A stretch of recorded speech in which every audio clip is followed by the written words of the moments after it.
The Winter Palace loomed like a gilded fortress of secrets and sorrow, its massive doors and towering windows hiding centuries of whispered conspiracies. Inside, the halls were silent, save for the soft echo of servants' footsteps against marble floors, and the faint rustle of heavy curtains stirred by the evening breeze. Candles flickered in crystal sconces, casting dancing shadows across portraits of long-dead ancestors, their painted eyes seeming to follow the movements of the living. The air was thick with anticipation, an unspoken tension that gripped every corner of the palace. Even the servants, loyal to the last, could sense that something ominous had begun to seep into the very stones of this imperial home. Nicholas II moved through the corridors with a weight upon his shoulders, the burden of 1,000 years of dynasty pressing him into a stooped posture. The Tsar, usually so composed, now seemed almost fragile, like a man trying to hold back a tide of events he could neither understand nor control. Alexandra, his wife, moved silently behind him, her hands clasped tightly in front of her, her gaze fixed on some distant horizon only she could see. There was a quiet despair in her eyes, a blend of fear and stubborn hope. Their children played in the adjoining rooms, unaware that history was preparing to pull them into its merciless grip. Outside the palace, the city of Petrograd was restless. Rumors swirled like winter snow, strikes, protests, and the clamor of a people long ignored. Soldiers, once the backbone of imperial power, whispered among themselves, uncertain whether their loyalty lay with the Tsar or with the wave of change sweeping through the streets. The air carried a sense of unpredictability, a foreboding that nothing could shake. Inside the palace, these distant tremors were ignored, dismissed as background noise. But even the thick walls could not shield the Romanovs for what was coming. In the private quarters, Alexandra moved from room to room, checking on her children, ensuring they were dressed, fed, and calm. Her movements were meticulous, almost obsessive, as if by controlling the small details, she could prevent the larger disaster she feared but could not name. Her mind returned constantly to Rasputin, to the man who had once been their secret salvation and whose memory lingered like a shadow she could not escape. Though he was gone, the echoes of his influence haunted the corridors of power. The court whispered of curses and divine punishment, and Alexandra felt a shiver each time she passed the family icons that hung solemnly on the walls. Nicholas sat alone for a moment in his study, the soft crackle of a fireplace the only sound breaking the silence. He thought of the empire he had inherited, of the promises made and the failures endured. The weight of the crown had always been heavy, but now it felt unbearable. Every decision, every hesitation could shape the fate of his family, and yet he felt powerless to alter the path that lay before them. Letters from ministers and generals lay untouched on his desk. Papers that demanded action he was too paralyzed to give. Outside, the world moved with ruthless speed, while inside, the palace seemed to exist in a fragile bubble, poised on the edge of collapse. The children's laughter occasionally drifted through the halls, a fragile reminder of innocence in a palace built on grandeur and fear. Yet even this joy was tinged with unease. Little Alexei, the Tsarevich, was ill, suffering from hemophilia, a condition that brought constant anxiety to Alexandra. The doctors came and went, their faces masked with concern, their hands trembling as they examined the boy. The family's hopes clung to his survival, but in the silence of night, Alexandra often prayed with desperation that seemed to fall into a void. Each prayer carried the weight of a dynasty. Each heartbeat of her son felt like the heartbeat of an empire teetering on the brink. Servants spoke in hushed tones of the strange occurrences in the palace. Doors that creaked without cause, fleeting shadows in candlelight, and cold drafts that chilled even the hardiest of guards. Superstitions were whispered among them, tales of ancestors' misdeeds returning to punish the living. Nicholas and Alexandra, though rational in many matters, could not entirely escape these dark murmurs. Something in the air was different, something heavy pressed upon the very walls, a portent of the horror that would soon unfold. As night deepened, a sense of isolation enveloped the family. Outside, the distant sound of marching feet and the faint glow of lanterns hinted at the growing unrest that would soon breach the palace gates. Inside, the Romanovs clung to routine, small comforts, and a fragile illusion of safety. Candles burned low, casting elongated shadows that seemed to stretch toward the family, reaching like invisible fingers, foreshadowing the calamity approaching with unstoppable force. In these final hours, the weight of centuries seemed to converge on the family. The opulence of the Winter Palace, its beauty and elegance, could not shield them from the tide of history rushing toward them. The air felt charged with inevitability, as if the palace itself knew the end was near. Every room, every corridor, every flicker of light bore witness to a drama centuries in the making, a dynasty on the verge of annihilation. And as the family prepared for bed, unaware of the final storm, one question hung over them, unspoken yet omnipresent. Could this night, so still and silent, be the last in the long saga of the Romanovs? Outside, the world waited, restless and unforgiving, ready to witness the fall of one of history's most famous dynasties. Long before the flickering candlelight of the Winter Palace, before the whispers of revolution and the shadows of Rasputin, there was a dynasty forged in blood, devotion, and unyielding ambition. The Romanovs did not simply rise to power. They were chosen, or at least history would have them appear so. In 1613, after decades of chaos known as the Time of Troubles, the young Michael Romanov was crowned Tsar of Russia. He was just 17, plucked from obscurity, a symbol of hope for a fractured nation. Yet from the very beginning, the dynasty's story was intertwined with peril, superstition, and a fragile claim to divine authority. Every step forward came at the cost of enemies vanquished and secrets buried deep in the palace vaults. Michael's reign was cautious, marked by survival rather than conquest. But the Romanovs' grip on power grew stronger with each generation. Each marriage forged with political precision, each decree consolidating the authority of a family destined to rule an empire larger than most could even imagine. Their faith was central, a shield as much as a weapon. The Orthodox Church's blessings legitimized their rule, and the people were taught to see the Tsar as God's representative on earth. Yet this faith, this divine right, came with a hidden tension. The higher the throne, the more isolated the rulers became, and the more dangerous their world. It was Peter the Great who would define the dynasty in the world's imagination, transforming Russia from a medieval state into a rising European power. Peter was a visionary, yet cruel, a man who demanded obedience through terror and ingenuity alike. He reshaped society, modernized the army, and built a city, St. Petersburg, as a glittering window to the West. But the grandeur of his accomplishments masked an empire built on fear. Opponents were executed, dissent silenced, and whispers of rebellion carried through the gilded halls. Under Peter, the Romanov name became synonymous with both awe and dread, a duality that would haunt future generations. Catherine the Great would inherit this legacy of power, tempered by paranoia. She arrived in Russia as a young German princess, her origins distant and fragile, yet she ascended with intellect, charm, and ruthless calculation. She expanded the empire, modernized administration, and cultivated the arts, leaving behind a vision of Russia as a European powerhouse. But even she could not escape the shadow that clung to the Romanov bloodline.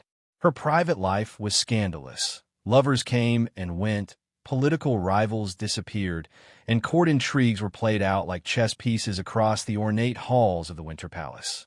Luxury and danger existed side by side, a tension the family learned to accept, or perhaps to fear.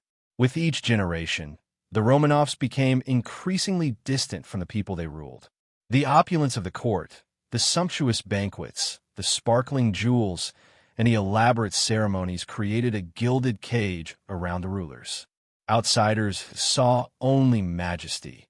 Insiders felt the suffocating weight of expectation. And with each crown passed from father to son, the ancient fears persisted.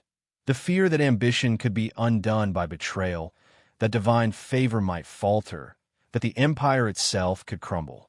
Rumors of curses and omens circulated quietly among courtiers and servants alike, tales of sudden deaths, vanishing heirs, and inexplicable misfortunes that seemed to haunt the Romanov line.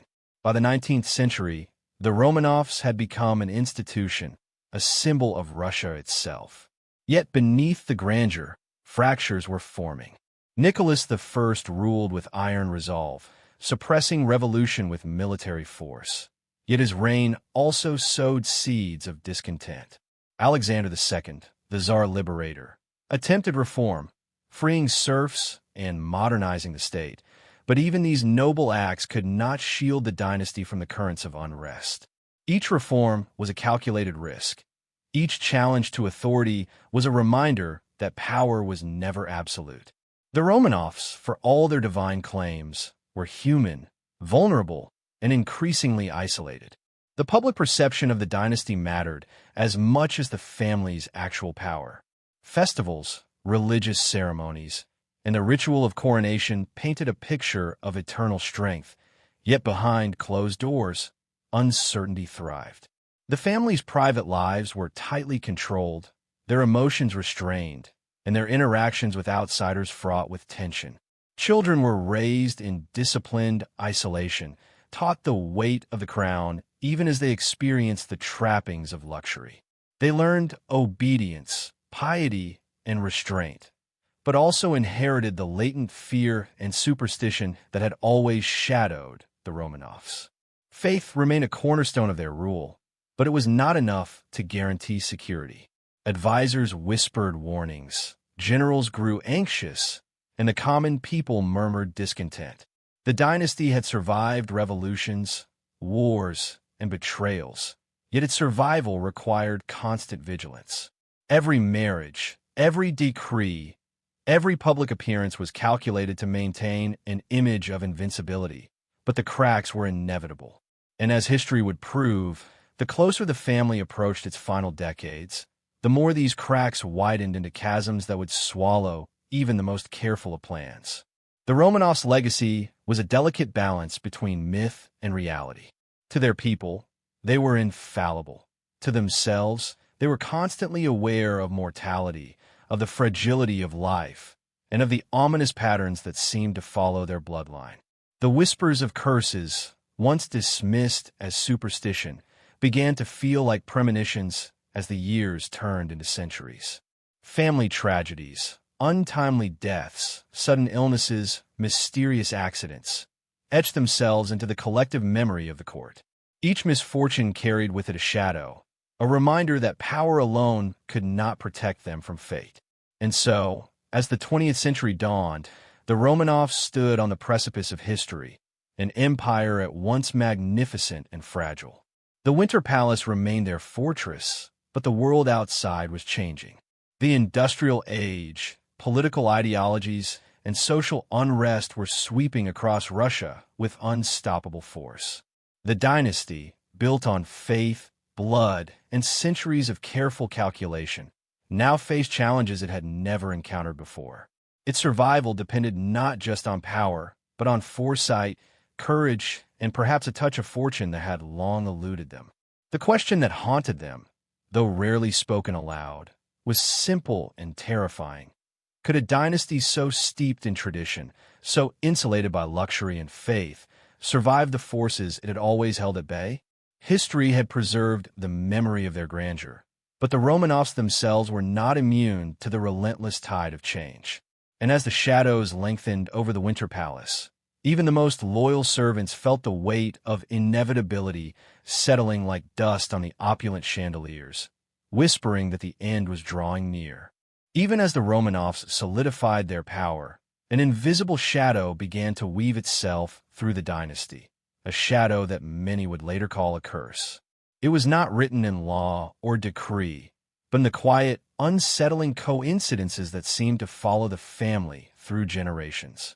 Mysterious deaths, sudden illnesses, and inexplicable misfortunes plagued them, whispers that no rational mind could easily dismiss. In a palace where gold and silk lined every wall, there was an unease that no wealth or privilege could erase.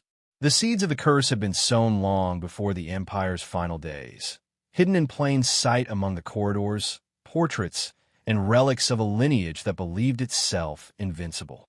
Legends whispered that the curse began with Boris Godunov and the chaotic time of troubles, a period of famine, war, and betrayal. Though the Romanovs rose from the ashes of that turmoil, the superstitious courtiers and clergy warned that divine retribution could linger, waiting for its moment to strike. Every Romanov heir who suffered an untimely death, every family member who encountered betrayal, was quietly added to a ledger of ominous patterns. By the 19th century, the idea of the Romanov curse had become a hushed but persistent presence at court, acknowledged privately, never spoken aloud, yet always felt. It seemed that no matter how far the dynasty advanced, misfortune trailed closely behind. Nicholas I saw sons lost to illness and rebellions erupt despite his iron rule. Alexander II survived an assassination attempt only to fall to another, the very reforms he enacted partially fueling the hatred that would lead to his death. Alexander III, though cautious and methodical, witnessed tragedy strike within his own family, a reminder that power could not shield even the most disciplined Romanov. Each generation added layers to the curse, stories passed quietly from servant to servant, scholar to scholar, until the idea of doom became almost tangible, a fog in which the imperial family lived their gilded lives. Rasputin's arrival in the early 20th century seemed to many an ominous fulfillment of this silent prophecy. The mystic's influence over Alexandra and her son, the Tsarevich Alexei, seemed almost supernatural, an invisible hand manipulating the fates of those already walking a precarious path. The public began to speak openly of a cursed dynasty, associating Rasputin's presence with the misfortunes that had long haunted the Romanovs. Political instability, economic collapse, and personal tragedies were no longer seen merely as consequences of human action. They were interpreted as signs that some unseen force had marked the family for ruin. Even within the palace, the fear of the curse was palpable, though carefully masked. Servants reported strange occurrences, footsteps in empty hallways, doors that opened and closed without cause, candles that burned out suddenly, and shadows that seemed to move with a will of their own. Alexandra, deeply devout and desperate for protection, clung to faith and superstition alike, seeking holy icons, prayers, and mystical remedies for her son's illness. Nicholas, pragmatic yet deeply attached to his family, could not ignore the mounting tension, even as he tried to rationalize these events. The sense that something inexorable was drawing closer was impossible to dismiss. Historians looking back have debated whether the Romanov curse was real or a narrative created to explain the seemingly inexplicable string of disasters. Yet for those who lived it, the experiences were undeniable. The weight of history pressed down, as though the dynasty itself were caught in a pattern too large to escape. There was a certain inevitability in the palace's daily rituals, in the careful preparation for public appearances, and in the anxious letters exchanged between family members and confidants. Each act, no matter how ordinary, carried with it the latent fear that tragedy was only a heartbeat away. The curse was not merely a collection of coincidences. It was a story told in subtle, relentless ways. Children born with fragile health, siblings lost in infancy, advisors mysteriously assassinated, political enemies plotting in the shadows. Each incident fed the narrative, reinforcing a sense of predestined doom. Alexandra's fears were not unfounded. The hemophilia that afflicted Alexei was a literal manifestation of vulnerability, a medical reality that added to the psychological weight of the curse. Every step taken to protect the heir seemed to accelerate the inexorable movement toward disaster, a cruel paradox that would haunt the final years of the dynasty. By 1917, the curse had reached its full, terrifying potential. Social unrest was erupting across Russia, and the Winter Palace, once a symbol of unassailable power, became a gilded cage. The Romanovs were isolated, their loyalty to tradition and faith increasingly at odds with the rapidly changing world outside. Rasputin's assassination had failed to lift the shadow. If anything, it seemed to confirm that no one could alter the trajectory of fate. Whispers outside the palace spoke of omens, of prophecy, of a family marked by history and destiny alike. To the average Russian, the Romanovs were no longer merely rulers. They were symbols of a cursed line, a dynasty that had long been touched by forces beyond comprehension. The curse, real or imagined, shaped decisions and actions in ways both subtle and profound. Nicholas hesitated when bold choices were needed. Alexandra sought mystical guidance over practical counsel. Advisors tiptoed around the edges of power, fearful that any misstep could trigger catastrophe. Even mundane matters, where to hold a meeting, how to arrange a seating, which guards to trust, were infused with the anxiety of a family convinced that unseen forces were at work. The palace, magnificent and opulent, became a theater of dread. Every corridor a stage where history's cruel hand seemed to operate with perfect precision. And yet, there was beauty, love, and courage in the midst of this looming shadow. The family clung to each other, finding fleeting moments of joy in small gatherings, quiet prayers, and the laughter of children. These moments were precious because they were fleeting, fragile jewels in a life otherwise dictated by fear and expectation. The audience, looking back through the lens of history, cannot help but feel a pang of empathy for a family trapped by circumstance, superstition, and fate. As the Romanovs approached the final years of their reign, the curse, whether divine, psychological, or purely coincidental, had become an undeniable presence. It was a story written not in ink, but in the experiences of generations, a story that would culminate in betrayal, violence, and the dramatic fall of a dynasty that had survived centuries of turmoil. Every shadow in the palace, every whispered warning, every heartbeat carried with it the weight of destiny, building toward a night from which there would be no return. And so, as the Winter Palace sat in the gathering dusk, its walls echoing with centuries of history, the curse loomed unseen but inescapable. The stage was set, the actors unaware, and the audience of history waited. The Romanovs, heirs to wealth, faith, and power, were poised on the knife's edge of fate, about to face a reckoning that no wealth, no prayer, and no influence could forestall. The question that haunted them, and would haunt the world for generations, remained: could a curse, born of history and misfortune, finally claim the dynasty in full? Centuries before the final days in the Winter Palace, Peter the Great's towering presence loomed over the Romanovs like a specter of ambition and terror. He was a man larger than life, whose vision reshaped an empire, whose reforms scarred a society, and whose ruthlessness left echoes that reverberated through the corridors of power long after his death. Peter did not merely rule Russia. He sought to reinvent it, bending centuries of tradition, culture, and hierarchy to his own formidable will. His shadow would touch every Romanov who followed, leaving them with the impossible task of balancing power, fear, and expectation.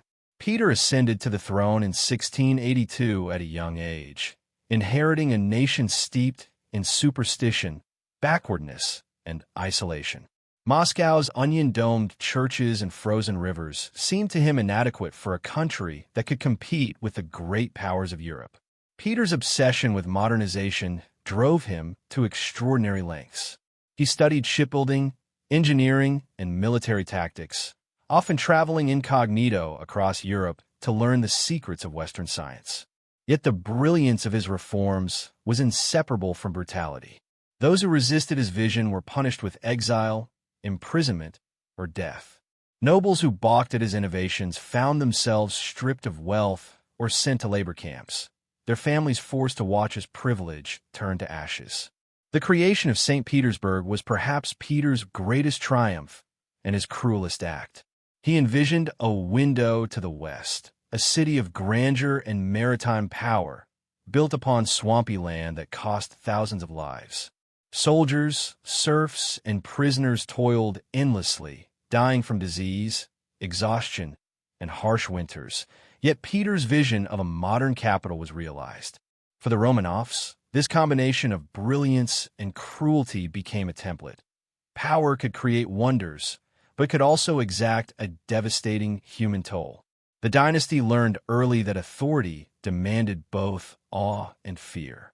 Peter's personal life was equally tumultuous.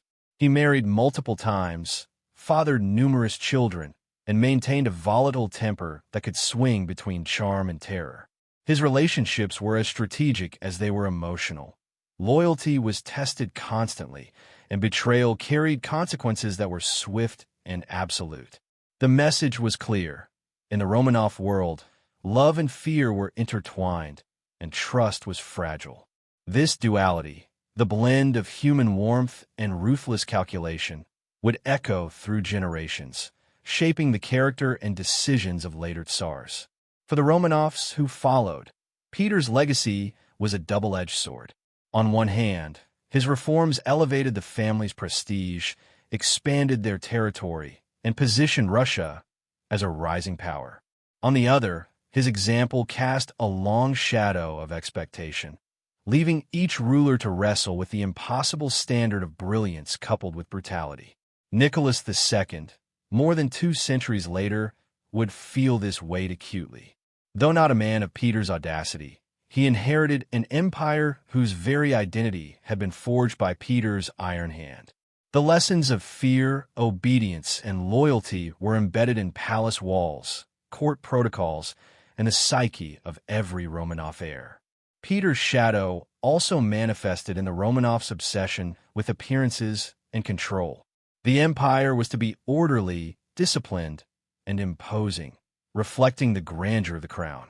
Citizens were expected to display respect and adherence to social hierarchies, while the nobility navigated a complex web of privileges and obligations. Dissent was dangerous. Whispers of conspiracy could be fatal. This culture of surveillance and suspicion became embedded in the family's life, conditioning them to see threats everywhere, from ambitious courtiers to distant political movements. The fear Peter instilled became a psychological inheritance, one that would haunt the dynasty long after the Tsar himself was gone. Yet for all his cruelty, Peter the Great had a vision of destiny. He believed that Russia was meant for greatness, that the Romanovs were instruments of a divine plan, and that history demanded boldness, innovation, and relentless ambition. This sense of predestined purpose mingled with superstition and fear, creating a unique environment in which the family could simultaneously aspire and tremble. The notion that power was both a gift and a burden became a central theme of the Romanov experience, one that would culminate tragically in the 20th century. Stories from the court paint Peter as both visionary and tyrant. Servants spoke of his unpredictable temper, his punishment for minor offenses, and his insistence on absolute obedience. Courtiers feared for their lives while admiring his intellect, while soldiers endured grueling labor under his command, believing themselves part of a historical mission, yet haunted by mortality. This duality of awe and terror, of reverence and dread, became a defining feature of Romanov culture. Each ruler inherited not just an empire, but the emotional residue of centuries of absolute authority enforced with iron resolve. Peter's shadow extended even into the realm of superstition.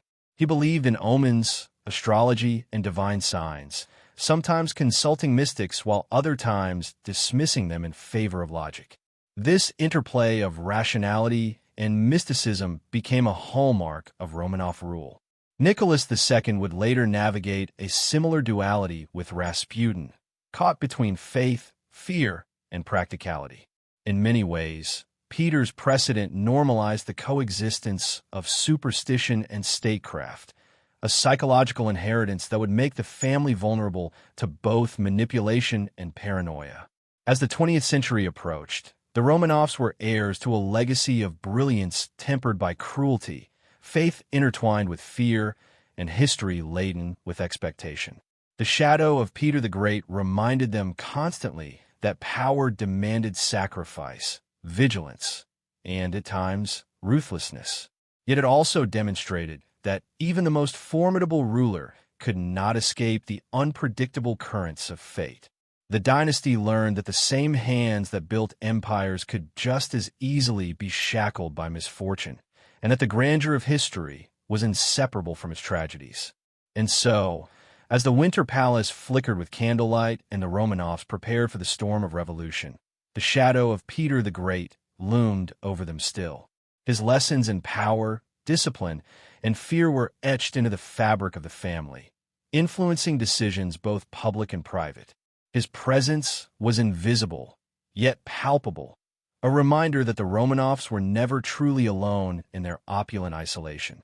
History, ambition, and the weight of past generations pressed upon them, shaping a destiny that seemed both inevitable and terrifying. The audience cannot help but feel the tension. The brilliance of Peter's legacy, meant to inspire strength and greatness, also created a cage of expectation. The family, heirs to an empire and a shadow alike, stood on the precipice of history, their every choice influenced by the echoes of a man who had reshaped Russia but whose shadow would outlast his life. And as the candlelight flickered across the palace walls, one question hung in the air. Could the weight of history itself become a force capable of destroying even the most powerful dynasty? If Peter the Great cast a long, unforgiving shadow over Russia, it was Catherine the Great who danced in the light and shadows of power, shaping the empire with intellect, charm, and cunning. Born Sophie of Anhalt-Zerbst, a young German princess far from the icy courts of Russia, she arrived in St. Petersburg in 1744, a stranger in a foreign land. Her beauty and intelligence were immediately apparent, but survival in a court rife with intrigue required far more than appearances. Catherine's brilliance lay not just in her mind, but in her ability to navigate a labyrinth of politics, ambition, and betrayal with precision and grace. Her rise to power was nothing short of extraordinary. Married to the future Peter III, she initially appeared to be a passive consort, dutifully performing her ceremonial roles.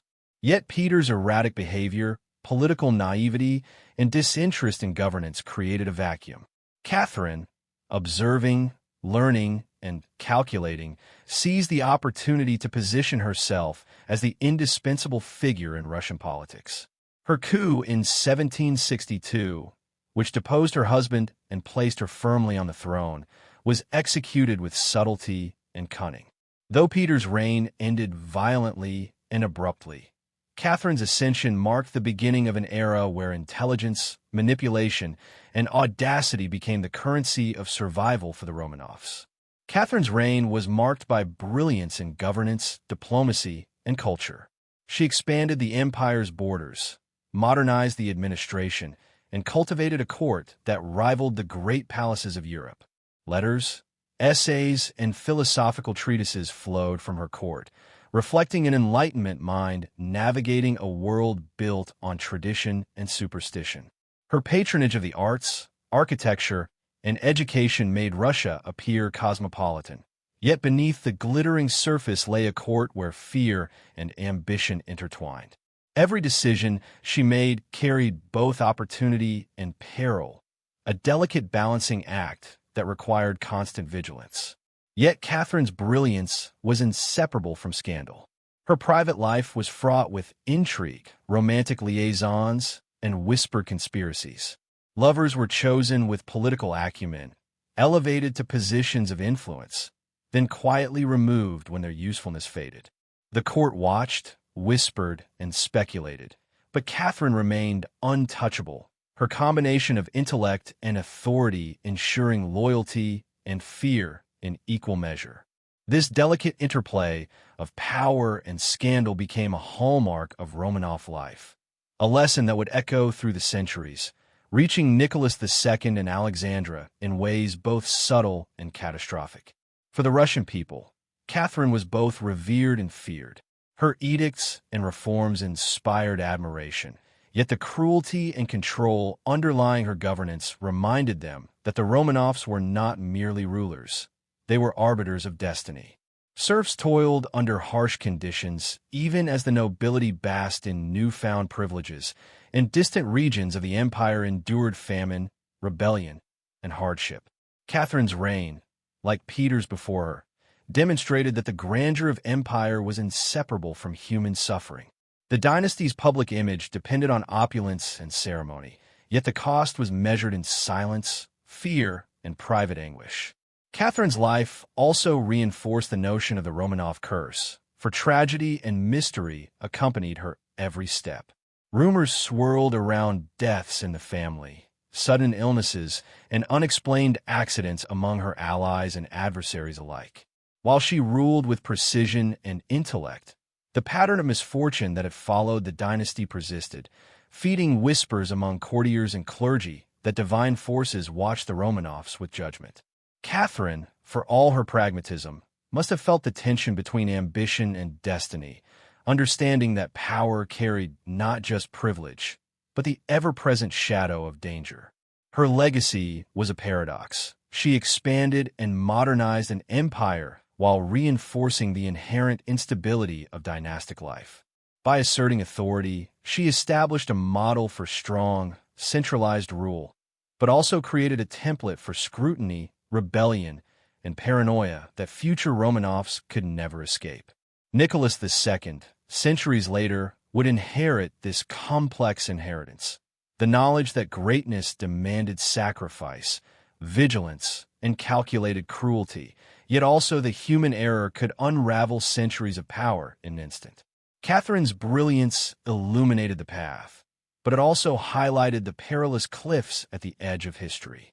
Behind the opulent balls, grand palaces, and cultural triumphs, the human stakes remained high. Catherine was not immune to loneliness, fear, and doubt.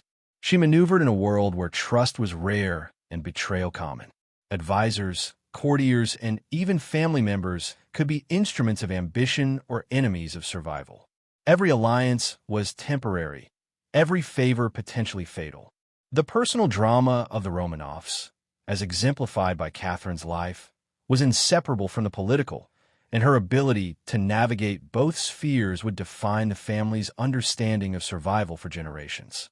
Catherine's story also highlights the delicate balance of perception and reality. To the outside world, she was a paragon of enlightenment and strength. Inside the palace, she lived with constant awareness of threats, real and imagined. The courtiers' whispers of curses, the omens interpreted by clergy, the personal tragedies that touched her family. All these elements reinforced a psychological inheritance that would haunt the Romanovs for centuries. Her reign demonstrated that history is not merely written in battles or treaties, but in the intimate fears, ambitions, and miscalculations of those who hold power. By the time Catherine's reign ended in 1796, Russia had transformed. The empire she governed was larger, more centralized, and more visible to the eyes of the world than ever before. Yet the lessons of her life, the necessity of cunning, the peril of trust, the burden of expectation, were now embedded in the Romanov psyche. Each successor would carry the weight of her brilliance and the reminder of her ruthlessness. Luxury, privilege, and power remained, but they were inseparable from vigilance, fear, and the knowledge that history can turn swiftly and without mercy. And so, as the Winter Palace of the early 20th century gleamed in candlelight and the Romanovs went about their daily rituals, the echoes of Catherine the Great's life lingered in every room. Her story was a reminder that brilliance could be a weapon and a curse alike, that human ambition could shape destiny while simultaneously tempting disaster. The dynasty had learned to admire audacity, but at the cost of understanding its fragility. The opulence of the palace, the ceremonial grandeur, and the veneer of power all bore the imprint of her reign. For the audience, the lesson is clear. Catherine's life exemplifies the paradox at the heart of the Romanovs. They were capable of extraordinary greatness, yet vulnerable to the same forces, betrayal, superstition, human error, that had always shadowed them. The grandeur and the danger were inseparable, and by the early 20th century, these lessons would take on a grim new urgency. The stage was set, the players poised, and the whispers of history, superstition, and human frailty combined to shape a destiny that seemed both inevitable and devastating. By the dawn of the 20th century, the Romanov dynasty stood as a monumental symbol of imperial power, yet beneath the gleaming facades of the Winter Palace, the cracks were widening. These were not cracks caused by obvious enemies or immediate threats. They were silent, insidious, and almost imperceptible. The world outside the palace gates was changing faster than the rulers could comprehend. Industrialization, political movements, and a restless populace began to expose the vulnerability of a family that had long been insulated by wealth, tradition, and divine authority. The empire appeared invincible, yet the seeds of collapse had already been sown. Russia's social structure was rigid, almost brutally so. The majority of the population were peasants and workers, living under harsh conditions with little recourse to justice. Serfdom had been abolished decades earlier, but emancipation had not delivered equality or opportunity. Instead, a growing discontent simmered beneath the surface. Factories demanded long hours, wages were meager, and living conditions in urban centers were appalling. News of strikes, protests, and revolts filtered into the palace through official channels, often sanitized or downplayed. But courtiers and advisors could not entirely hide the truth.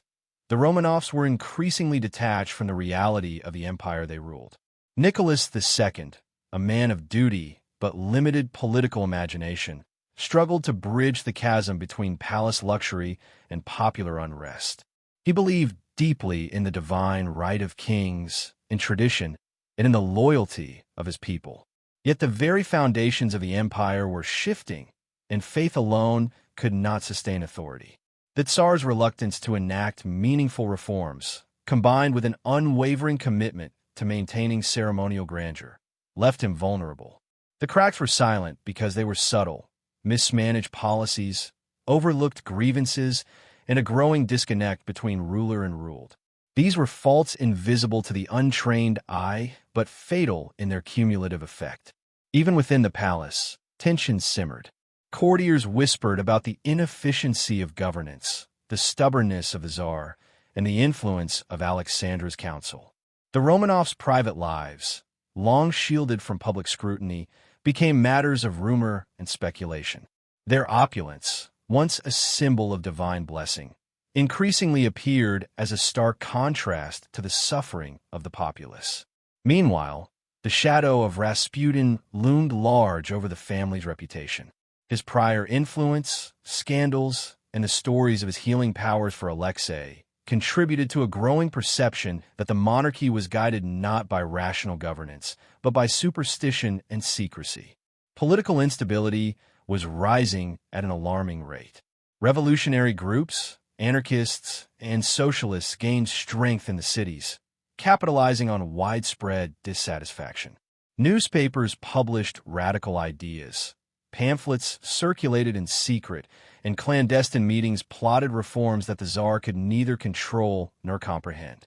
The Romanovs, insulated by centuries of hierarchical authority, struggled to recognize the magnitude of the threat.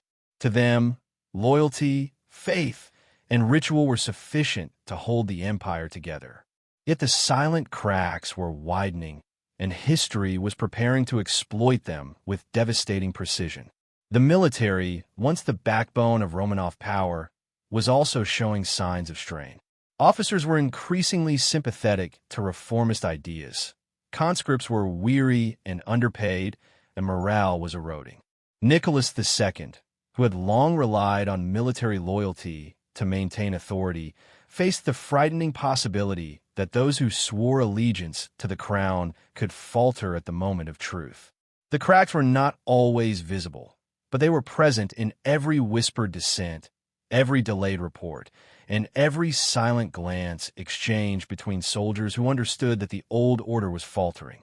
Economic pressures compounded the problem. Russia's industrial growth was uneven, infrastructure lagged, and poverty remained widespread. Natural disasters, food shortages, and inflation added to the growing unrest.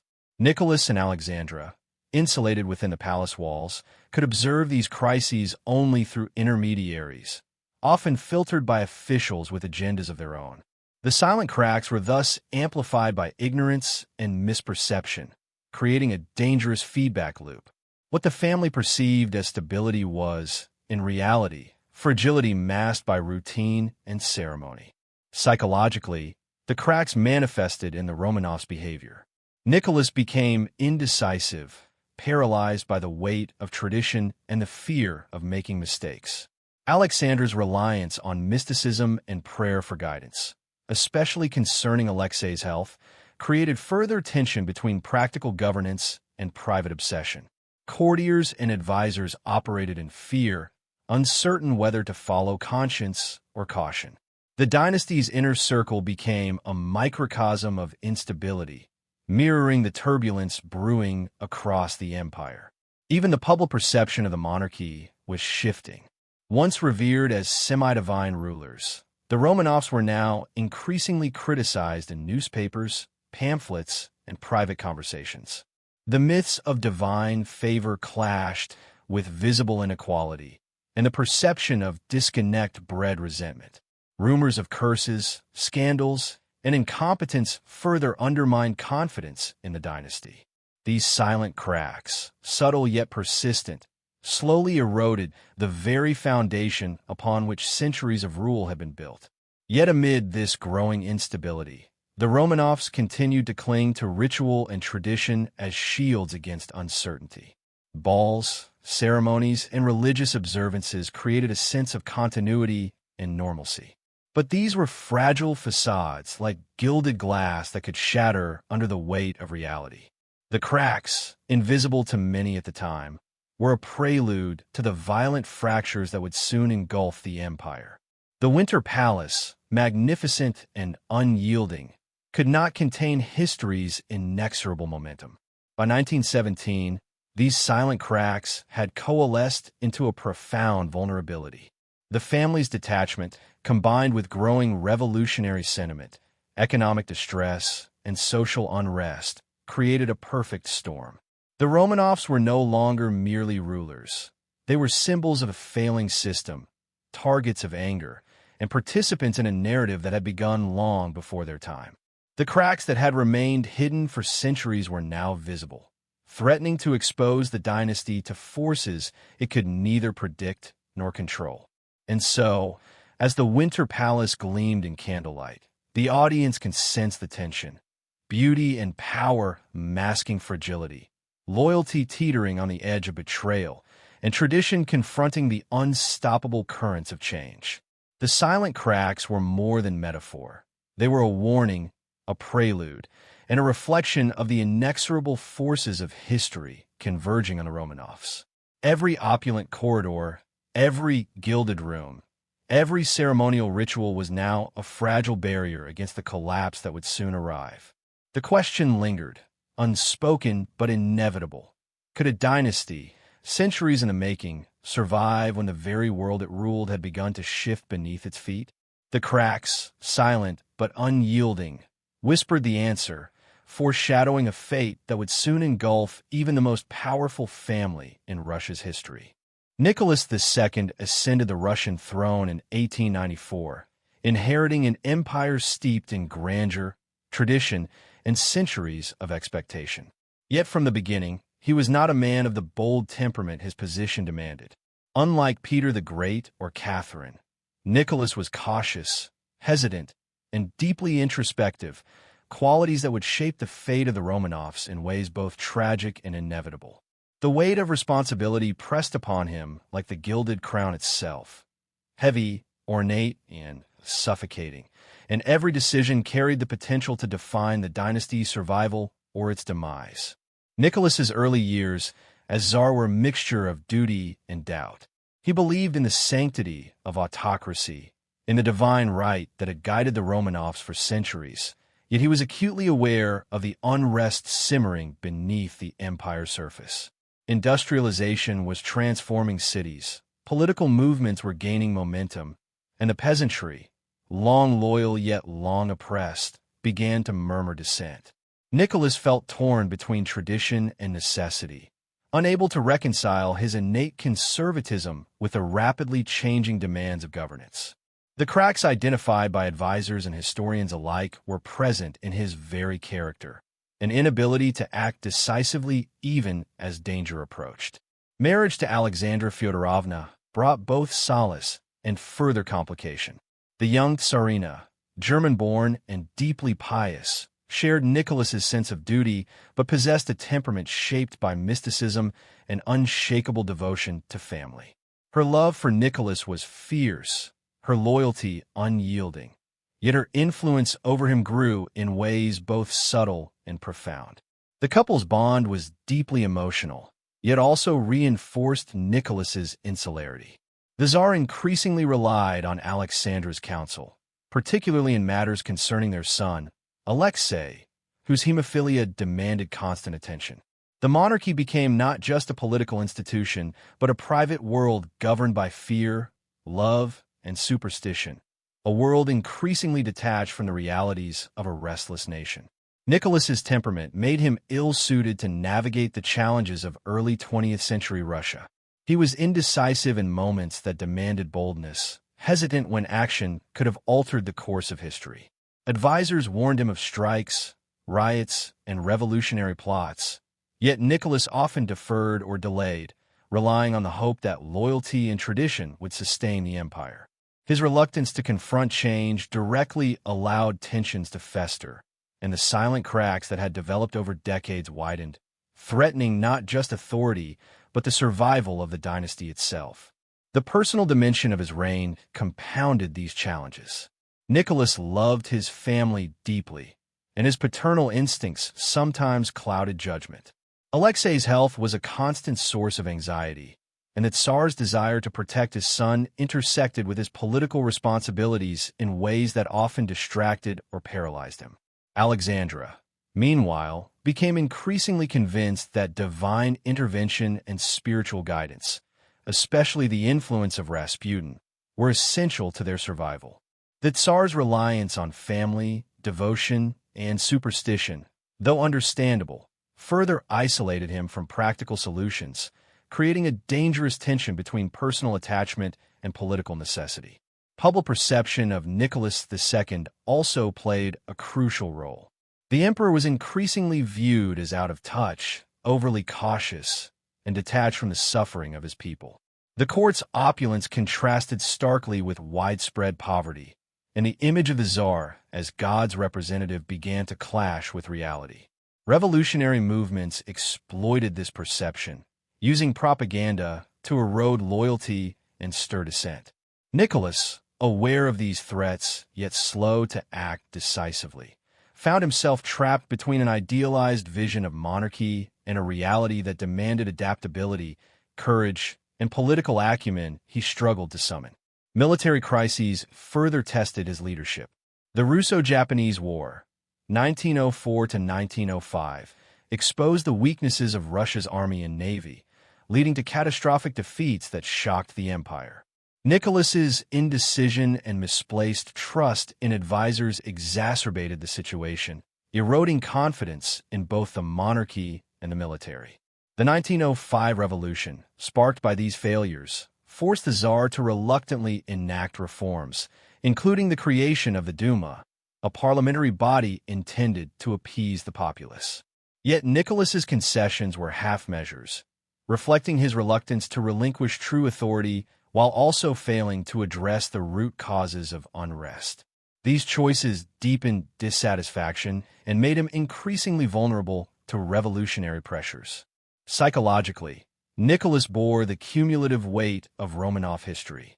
The legacy of Peter the Great, Catherine the Great, and centuries of dynastic expectation pressed upon him, creating a sense of inadequacy and inevitability. He was a man who felt the burden of a family curse, aware that misfortune had long haunted his predecessors.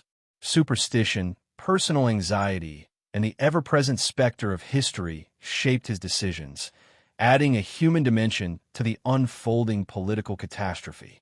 For the audience, Nicholas's struggles evoke both empathy and frustration, a ruler caught between duty, fear, and the inexorable momentum of events beyond his control.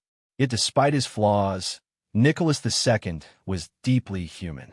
He loved his family, cherished tradition, and sought to embody the principles he had inherited. His hesitancy was not cowardice, but a reflection of the immense pressure of his role and the awareness that each decision carried consequences for millions.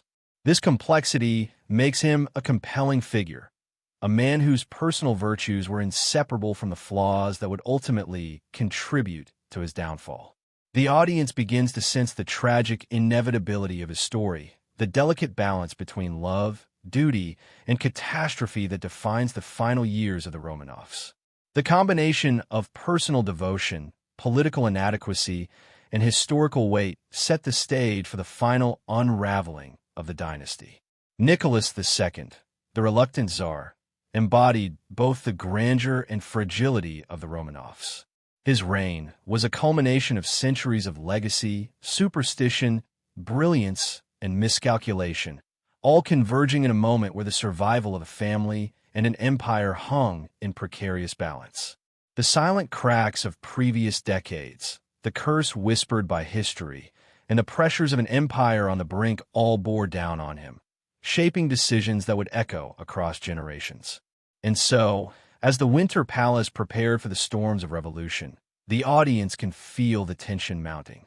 Nicholas II, caught between duty and fear, tradition and necessity, family and empire, stands as a tragic figure. His every action or inaction brings the dynasty closer to the precipice.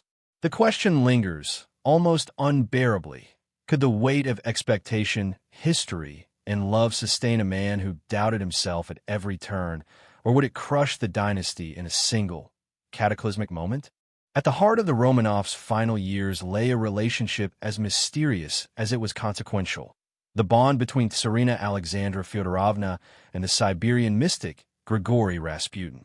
Their connection would haunt the family, the empire, and history itself, amplifying the cracks already widening beneath the surface. Alexandra, a woman of deep faith and unshakable devotion to her family, found in Rasputin something that transcended logic, a hope, a guiding hand, and perhaps a solution to the seemingly insurmountable problem of her son Alexei's hemophilia. For the world outside the palace, however, this relationship would become a symbol of scandal, superstition, and imperial vulnerability. Alexandra's devotion to her son was profound. Alexei, the heir to the Romanov throne, suffered from a fragile life, hemophilia, which made every fall, cut, or bruise a potential death sentence. In a household accustomed to luxury, ceremony, and opulence, there was a new kind of terror, one that no political power or wealth could shield them from. Desperation drove Alexandra to seek remedies, spiritual guidance, and protection where science and medicine had failed. It was this fear, this maternal vigilance, that opened the door to Rasputin. Rasputin arrived in St. Petersburg with an enigmatic reputation, whispered tales of mystical healing powers, and a charisma that unsettled even the most hardened courtiers. To Alexandra, he was a figure of providence, a man who could ease the suffering of her son with the seeming touch of divinity.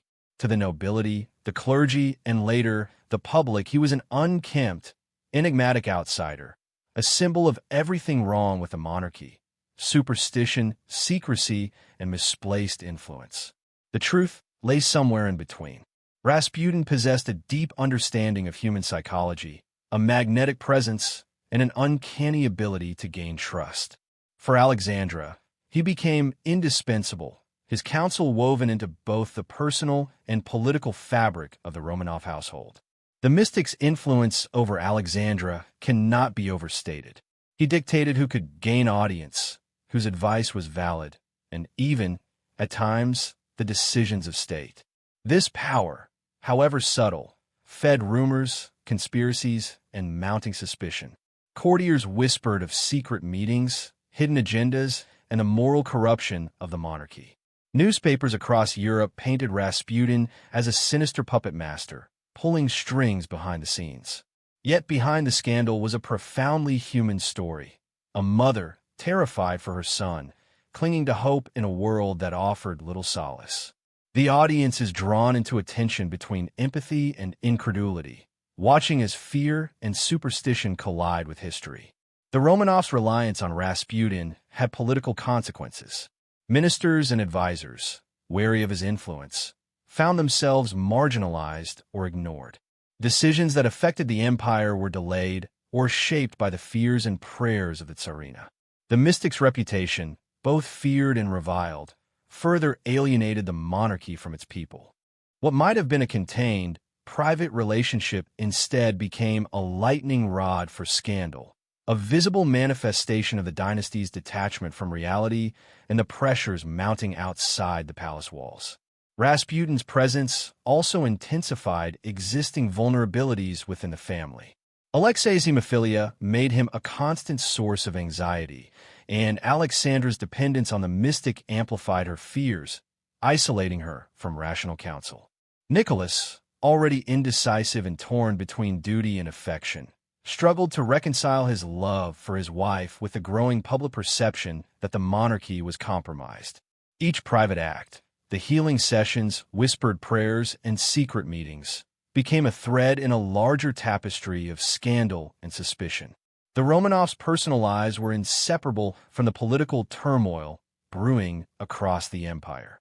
Rumors about Rasputin's behavior, alcohol, women, and influence over state affairs fueled public outrage. Political opponents exploited these stories, framing the Tsar and Tsarina as weak, manipulated, and morally compromised. For the masses, long suffering under poverty and social injustice, Rasputin embodied the corruption and detachment of the Romanovs. Every scandal, every accusation, reinforced the narrative that the dynasty was no longer a stabilizing force, but a liability in a nation teetering on the edge of revolution. The mystic shadow, once confined to the intimate chambers of the Winter Palace, stretched across the empire itself. Yet amid the scandal and suspicion, there were moments of genuine humanity. Alexandra's devotion to her family was unwavering, her reliance on Rasputin born of desperation rather than malice. The mystic, for all his faults and enigmas, did provide comfort and hope in a household defined by fear and fragility. Their story, when stripped of gossip and sensationalism, is a tale of human vulnerability, desperation, and the lengths to which individuals will go to protect those they love. This complexity makes the narrative gripping. History is rarely black and white, and the audience is compelled to navigate the tension between moral judgment and understanding. The impact of Rasputin and Alexandra's bond extended far beyond personal relationships. It became a symbol, a focal point for revolutionary sentiment, and a catalyst for distrust within the monarchy. Advisors, ministers, and military leaders began to question decisions. Alliances fractured, and the public's perception of the royal family deteriorated rapidly. The mystic's influence revealed a deeper truth. The Romanovs, for all their power and wealth, were profoundly human, susceptible to fear, hope, and superstition, just like any other family. And yet their human vulnerabilities were magnified by the magnitude of their position. This section of history also illustrates the intricate interplay between private desperation and public consequence. What began as a personal reliance on mystical guidance became a political liability, affecting policy, governance, and the very perception of the monarchy. The audience begins to sense that the Romanovs' isolation, combined with faith, fear, and attachment, created a perfect storm, a storm that would not merely threaten reputation, but life itself. The silent cracks identified in earlier sections were now exposed, raw, and impossible to ignore. By the eve of revolution, Rasputin's presence symbolized the fragility of the Romanovs in a way no political failure could. The empire watched, waited, and whispered, while the family remained ensnared in its private dramas, unaware of how visible their vulnerabilities had become.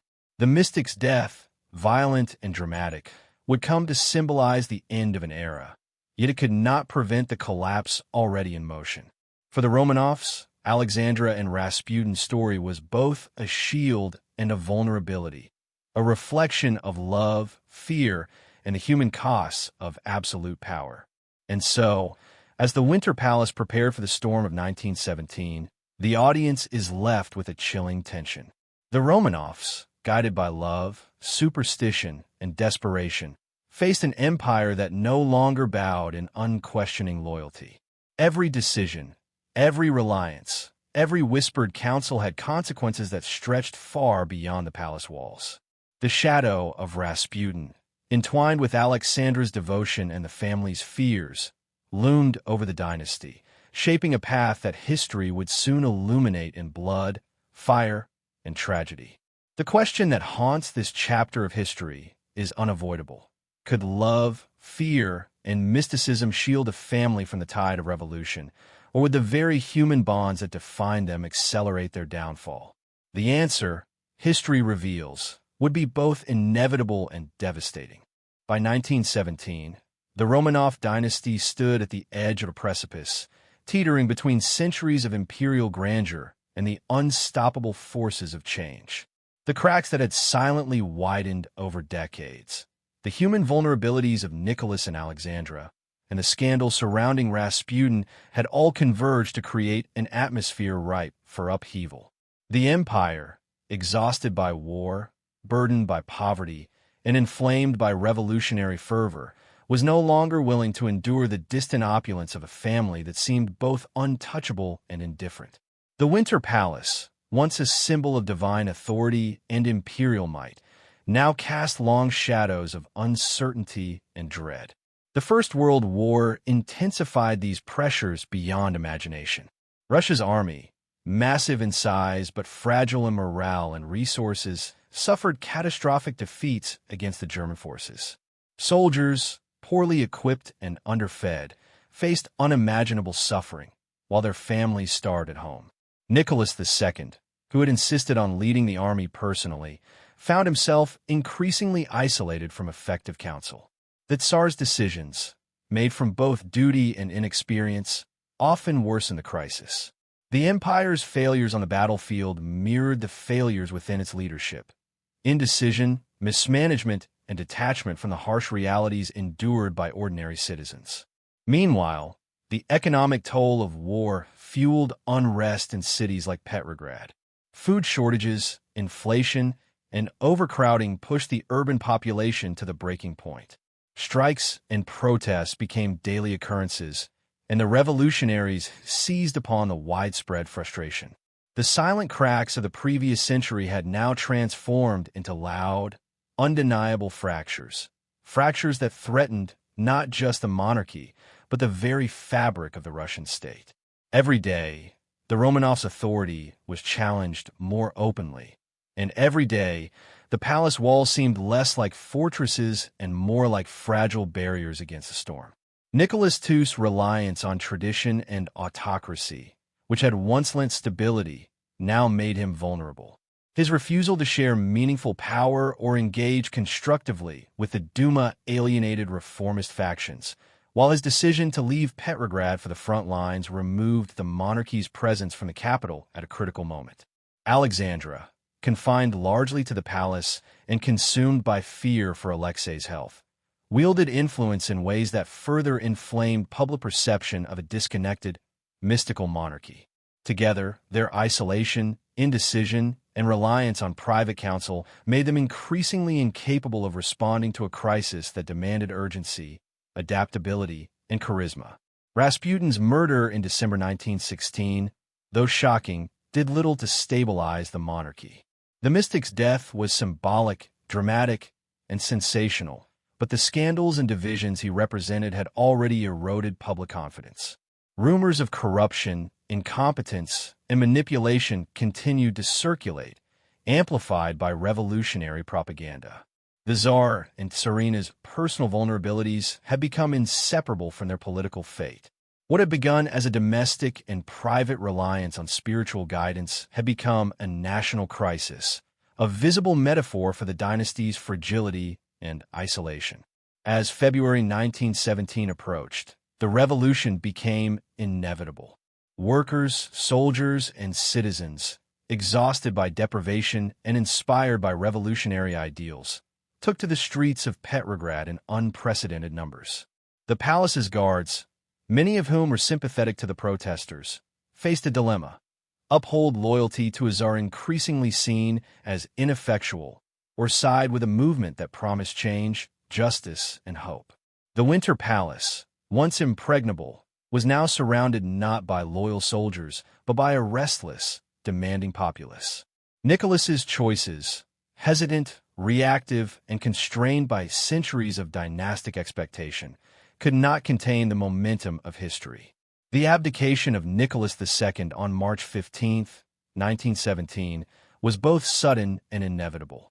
Faced with mutinous troops, civil unrest, and the collapse of governance, he renounced the throne in favor of his brother, Grand Duke Michael, who refused to accept it. The centuries-old Romanov dynasty, which had ruled Russia for over 300 years, effectively came to an end in a single, dramatic act. The abdication was not merely a political event. It was a human drama, a culmination of fears, indecision, and historical forces beyond the Tsar's control. The audience witnesses the collapse of a world built over generations, a palace emptied of authority, and a family suddenly rendered powerless. Yet even in abdication, the human element remained. Nicholas and Alexandra were not merely symbols. They were individuals grappling with fear, uncertainty, and the protective instincts that had defined their lives. Their abdication did not eliminate threats, it intensified them. They were now subjects to history rather than masters of it, and the very structures that had once shielded them, the palace, the court, the army, had dissolved into chaos. The dynasty, isolated and vulnerable, became a target for both political actors and the inexorable tide of revolution. The revolution also revealed the fragility of appearances. For centuries, the Winter Palace had projected wealth, divine right, and order. Now, those gilded halls, chandeliers, and opulent rooms serve as a stark contrast to the chaos outside.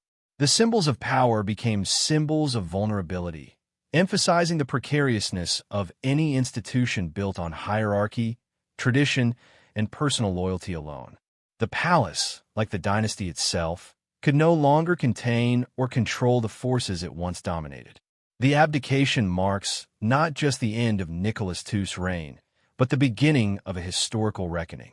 The Romanovs, who had survived centuries of intrigue, war, and scandal, now faced an entirely different enemy: a society unwilling to tolerate inherited authority, and a revolution that would reshape Russia in ways unimaginable to any previous ruler.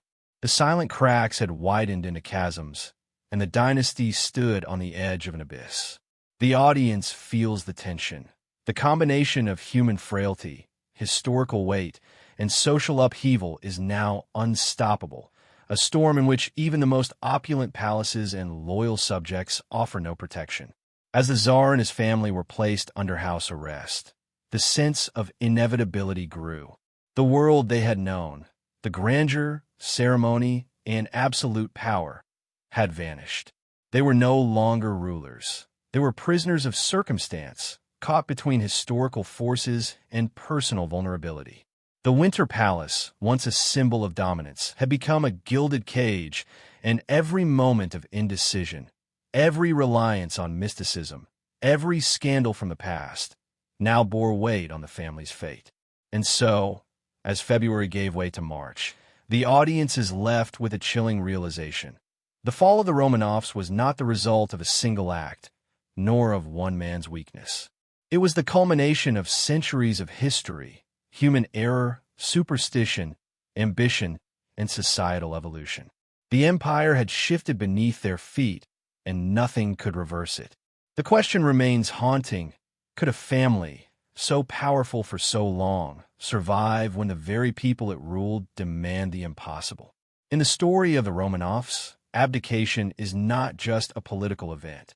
It is the prologue to tragedy, the moment when inevitability begins to unfold with relentless precision. The abdication of Nicholas II marked the end of Romanov rule, but it did not mark the end of their story.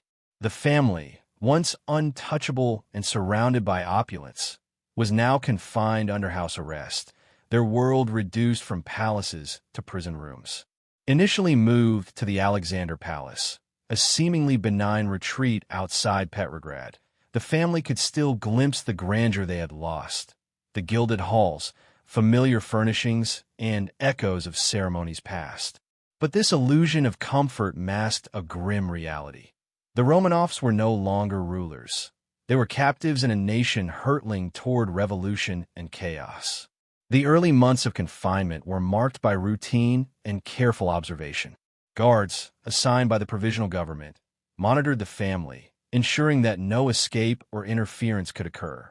Nicholas and Alexandra attempted to maintain a semblance of normal life, filling days with lessons for the children, reading, and correspondence.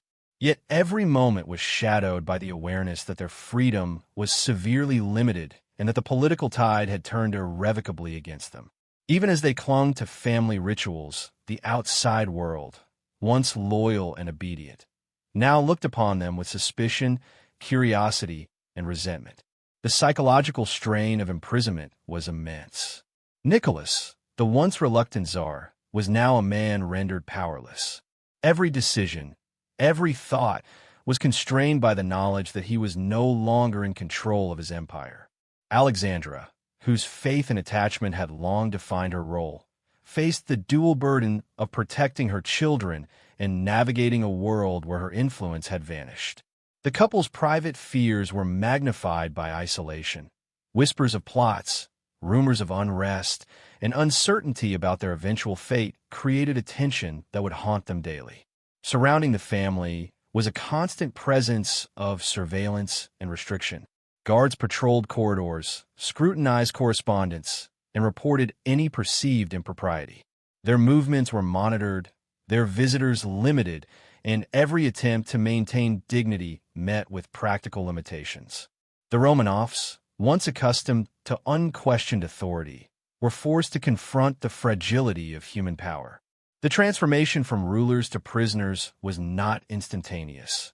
It was a slow, almost imperceptible process, each day chipping away at the vestiges of control and reinforcing the sense of inevitability that had shadowed the dynasty for centuries.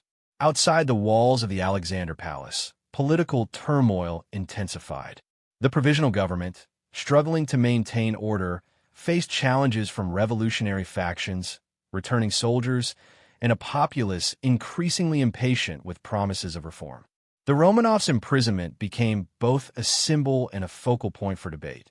Some saw them as dangerous relics of an outdated regime, others as figures to protect for the sake of historical continuity.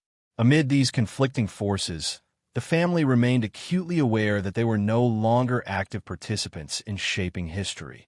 They were now subjects of it.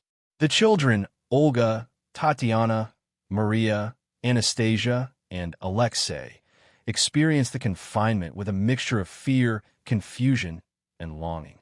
Accustomed to a life of privilege, routine, and attention, they were suddenly isolated from friends, extended family, and familiar spaces. Their education and daily activities were constrained, their play monitored, and the sense of safety they had once known disappeared. Alexandra, fiercely protective, tried to shield them from the psychological toll, but the awareness of external danger, the revolution, the Bolsheviks, and the growing uncertainty was impossible to hide. The audience begins to feel the human stakes. Even royalty cannot escape vulnerability when history turns against them. Rasputin's absence, a ghostly influence that had once dominated the family's private and political life, became another source of tension. Alexandra's reliance on mysticism had been severed, leaving her fearful and uncertain. The aura of protection that the mystic once provided vanished with him, and the family was forced to confront a world where divine intervention offered little solace.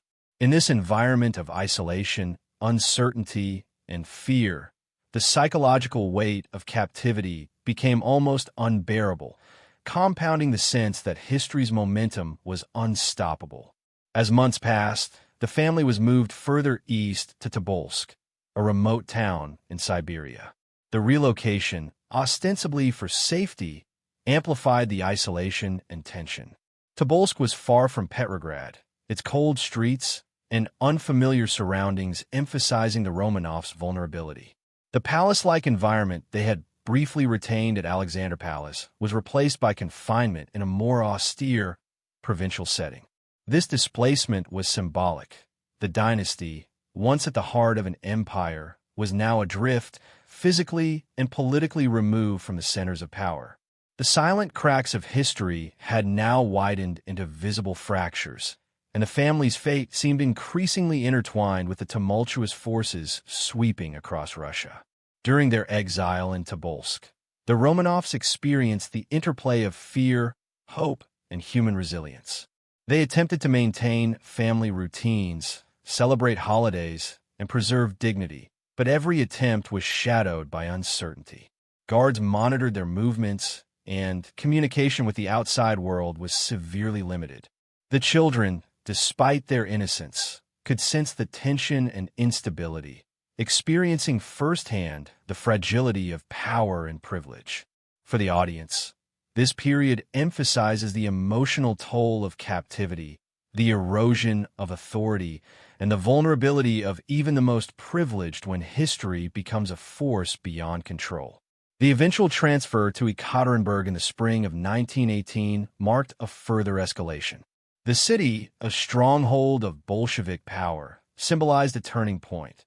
The Romanovs were no longer under the watch of the provisional government, but in the hands of revolutionary forces intent on ensuring the dynasty could no longer influence Russia's future. The sense of impending doom, already present in Tobolsk, became palpable. The audience feels a growing tension, the sense that every moment brings the family closer to a tragic, irreversible end.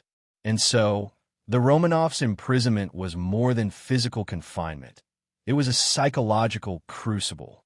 The family, stripped of authority, autonomy, and security, faced the relentless pressures of history, politics, and human frailty. Their daily existence, once filled with ceremony and control, became a measure of endurance against forces they could neither influence nor escape. The silent cracks of decades had finally converged into an unavoidable reckoning, and the audience is left with a chilling realization. In history, even kings and queens are not immune to the inexorable tide of change. The question lingers, haunting and inevitable. How does a family, so accustomed to power and privilege, endure when history itself becomes a prison? The Romanovs' story, in the cold corridors of Tobolsk and the streets of Ekaterinburg, is a testament to human resilience, familial devotion, and the cruel inevitability of fate. The stage is now set for the final, tragic act, where centuries of tradition, personal vulnerability, and historical forces will collide with devastating consequences.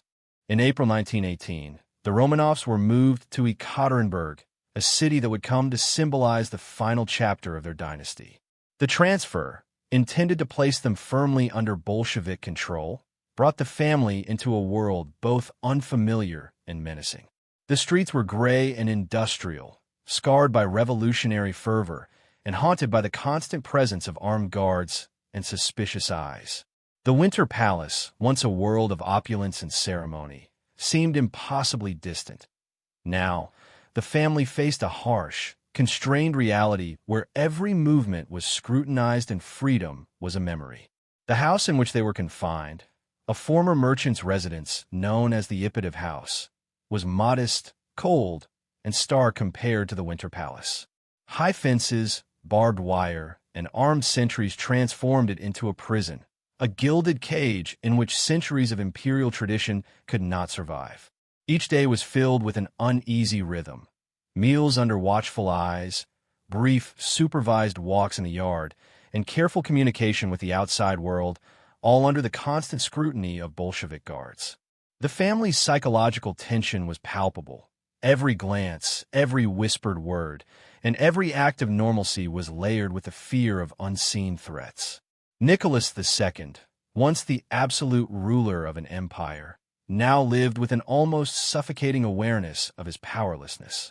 The abdication had removed his authority, yet it did not remove the burden of responsibility he felt for his family or for the empire he had lost. Every decision, even those as simple as how to occupy his children's time or what meals to request, carried an undercurrent of anxiety. Alexandra, equally aware of the dangers surrounding them, became increasingly protective, her maternal instincts sharpened by fear. The children, meanwhile, faced the stark contrast between the freedoms they had known and the confinement that now defined their daily lives. Life in Ekaterinburg was a constant interplay between routine and tension. The family attempted to maintain normality, lessons, walks, prayers, and celebrations, but each attempt was shadowed by surveillance and the implicit threat of violence. Guards observed them constantly, questioning behavior, inspecting rooms, and limiting interaction with the outside world. The Ipatiev house, with its high walls and barred windows, became both sanctuary and prison, a place where memories of grandeur clashed with the harsh realities of revolutionary power. The audience can almost feel the claustrophobia, a dynasty trapped, isolated, and powerless, yet still clinging to human rituals that offered fleeting comfort. The political climate outside the house was increasingly hostile. Bolsheviks in Ekaterinburg were determined to eliminate any possibility of the Romanovs regaining influence. Revolutionary rhetoric filled the streets. Meetings were held in secrecy, and propaganda painted the family as symbols of oppression and corruption. The Romanovs, once revered as near-divine rulers, were now portrayed as enemies of the people. Every rumor, every accusation, and every whisper of unrest intensified the psychological strain within the house, emphasizing the gulf between the family and the society they had once ruled. Alexandra's fear for Alexei grew with each passing day. The boy's hemophilia, always a source of anxiety, became even more threatening in the isolated, intense environment of Ekaterinburg. Without proper medical care or certainty about their future, Alexandra's devotion intensified into an almost obsessive vigilance. Rasputin's absence left a void that no one could fill. Faith and hope became intertwined with dread, creating a psychological landscape as complex as the political one. The audience is drawn into this tension, understanding that the family's vulnerability is both personal and emblematic of a broader historical collapse. The children's experiences in Ekaterinburg were deeply affected by this environment of surveillance and fear. Their days were filled with lessons, supervised walks, and attempts at play, yet each activity occurred under the watchful eyes of guards. Innocence clashed with danger, creating moments of tension that highlighted the human cost of history. The audience witnesses not only the political consequences of revolution, but also the intimate, emotional impact on a family whose lives had once been defined by privilege and ceremony. The isolation was compounded by a growing awareness of the revolution's reach. News from outside, smuggled through letters or whispered reports, painted a picture of a Russia in turmoil, cities in revolt, armies breaking down, and the provisional government struggling to maintain control. The family's sense of security eroded with each report, reinforcing the inevitability of the crisis looming over them. Every day in Ekaterinburg brought the realization that their fate was no longer in their hands. It was dictated by forces far larger, more ruthless, and far beyond personal influence. The Bolsheviks, aware of the family's symbolic power, subjected them to a careful balance of isolation and controlled exposure. Guards were assigned to monitor every move, while limited communication with sympathetic allies was allowed, creating an environment where hope and despair coexisted in a fragile equilibrium. The Ipatiev house became a microcosm of tension, luxury replaced by austerity, freedom replaced by surveillance, and love overshadowed by fear. The audience can almost feel the weight of history pressing down on the family, shaping their thoughts, interactions, and even small gestures in ways both subtle and profound. Rumors and threats continued to escalate. Revolutionary fervor outside the house grew more intense, and the Bolsheviks were determined to prevent any counter-revolutionary rescue or intervention. Every act of the family, however private, could be interpreted as a political statement. The psychological stakes were immense. Each movement, each interaction with guards, and each small act of normality carried the implicit risk of retaliation. The silent cracks that had haunted the Romanovs for decades were now fully exposed, their vulnerability no longer theoretical but immediate and life-threatening. By the summer of 1918, the stage was set for the final confrontation. The combination of isolation, political hostility, and personal vulnerability created a tense equilibrium, one that could shatter at any moment.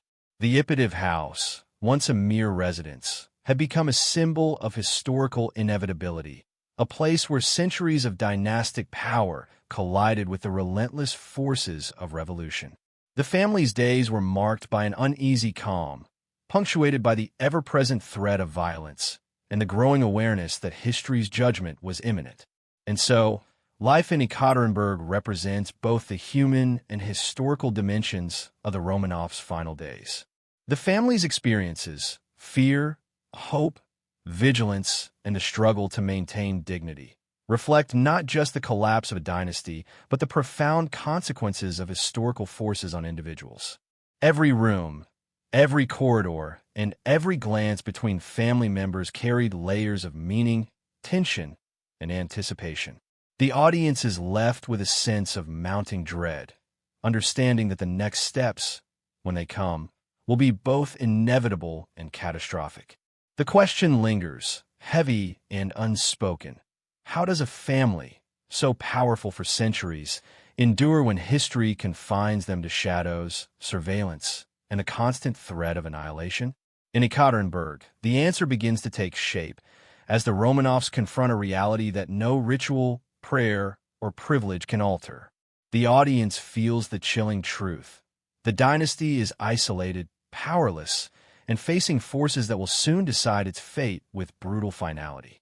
As spring deepened into summer in Ekaterinburg, the Romanovs' world shrank to the confines of the Ipatiev house, where every sound, shadow, and guarded glance reminded them of their precarious position. Outside, the city pulsed with revolutionary fervor. Bolshevik forces were consolidating power, determined to erase any lingering symbols of the old order.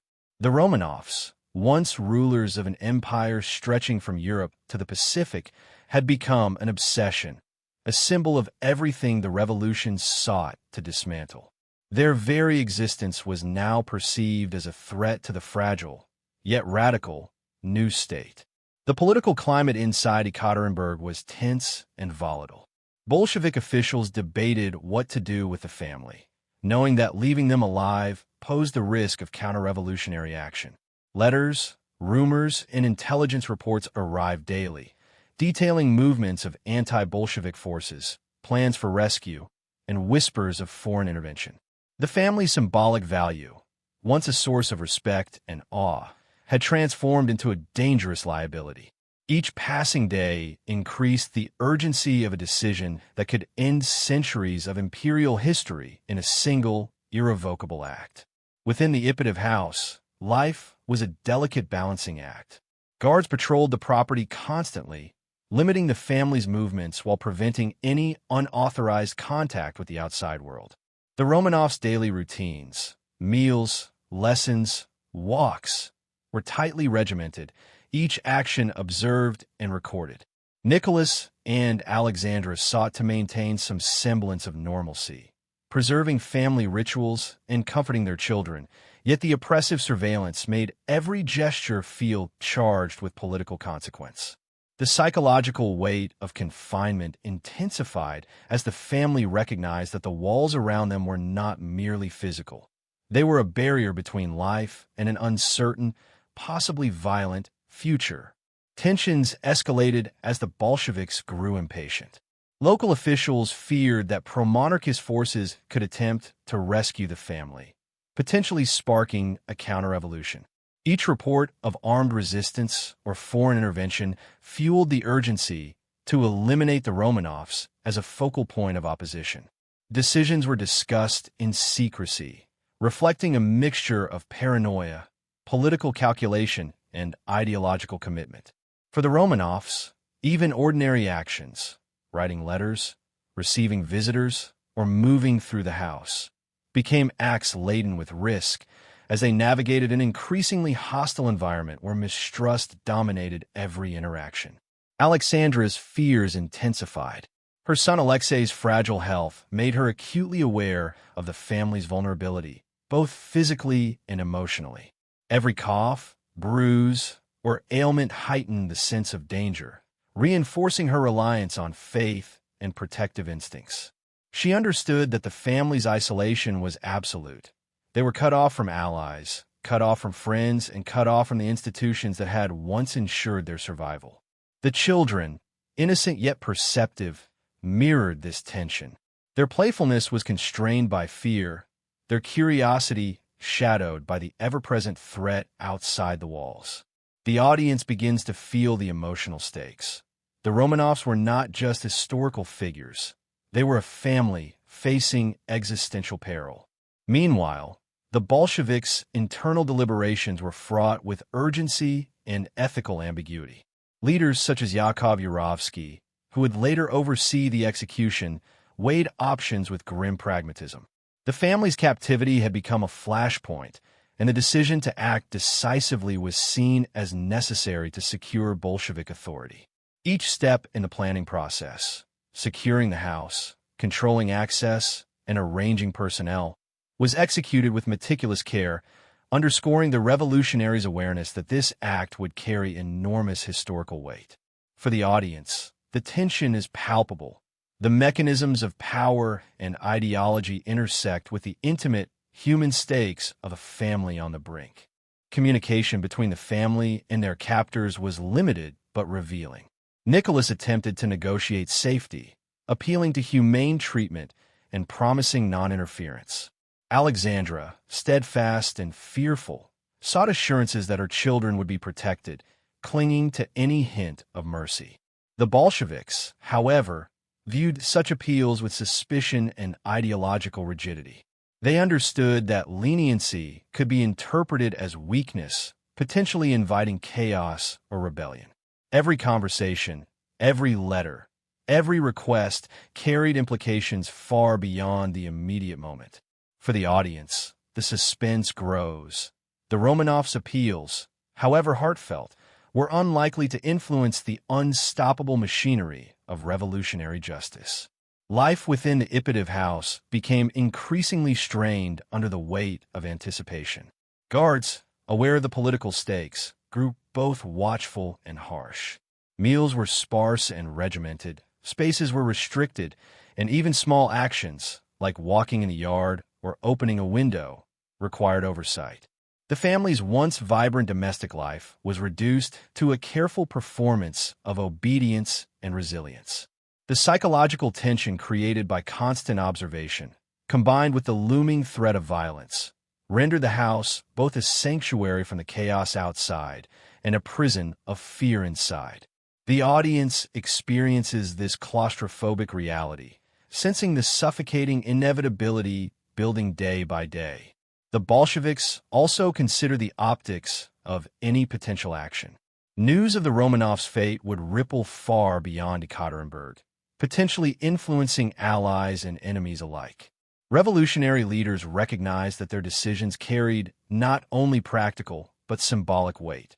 The elimination of the Romanovs would signal the definitive end of the old order, a statement to the world that the monarchy was no longer a threat. This duality, practical necessity combined with symbolic power, added layers of tension and complexity to the story, heightening the emotional engagement of the audience. By mid-1918, the decision was made. The Romanovs' fate was no longer speculative. It was imminent. The convergence of revolutionary pragmatism, fear of counter-revolution, and ideological commitment meant that the family could no longer remain alive without compromising Bolshevik authority. For Nicholas, Alexandra, and their children, This moment of historical inevitability approached silently, marked by the ordinary routines of confinement. For the audience, the tension is unbearable. The world outside continues in chaos, while inside the Ipatov house, history prepares its most devastating act. And so, the Bolsheviks' tightening grip represents a critical turning point in the Romanov story. The intersection of politics, ideology, and human frailty has brought the family to a point where survival is no longer possible. Every guard, every barrier, every whispered order contributes to the sense that history itself has turned against them. The audience is left on edge, witnessing a slow-motion collision between personal vulnerability and historical inevitability, understanding that the next steps will irreversibly determine the fate of one of the most powerful families in human history. The question that hangs over this chapter, chilling and inevitable, is simple yet profound. How does a family endure when the forces of history, ideology, and power converge to erase them completely? In Ekaterinburg, the answer is about to unfold, in a moment both shocking and tragically inevitable, as centuries of dynasty and human devotion face the unrelenting momentum of revolution. By late June 1918, the atmosphere inside the Ipatov house had shifted from tense uncertainty to an almost tangible sense of foreboding. The Romanovs, once rulers of an empire that spanned continents, were now acutely aware that their lives could be at the mercy of forces beyond their control. The days passed in a surreal rhythm. Meals, lessons, prayers, walks in the small courtyard, but each action was overshadowed by a silent, growing awareness. The end was near, though the exact moment remained unknown. Every glance, every gesture seemed infused with heightened meaning, as if the family could sense the invisible threads of fate tightening around them.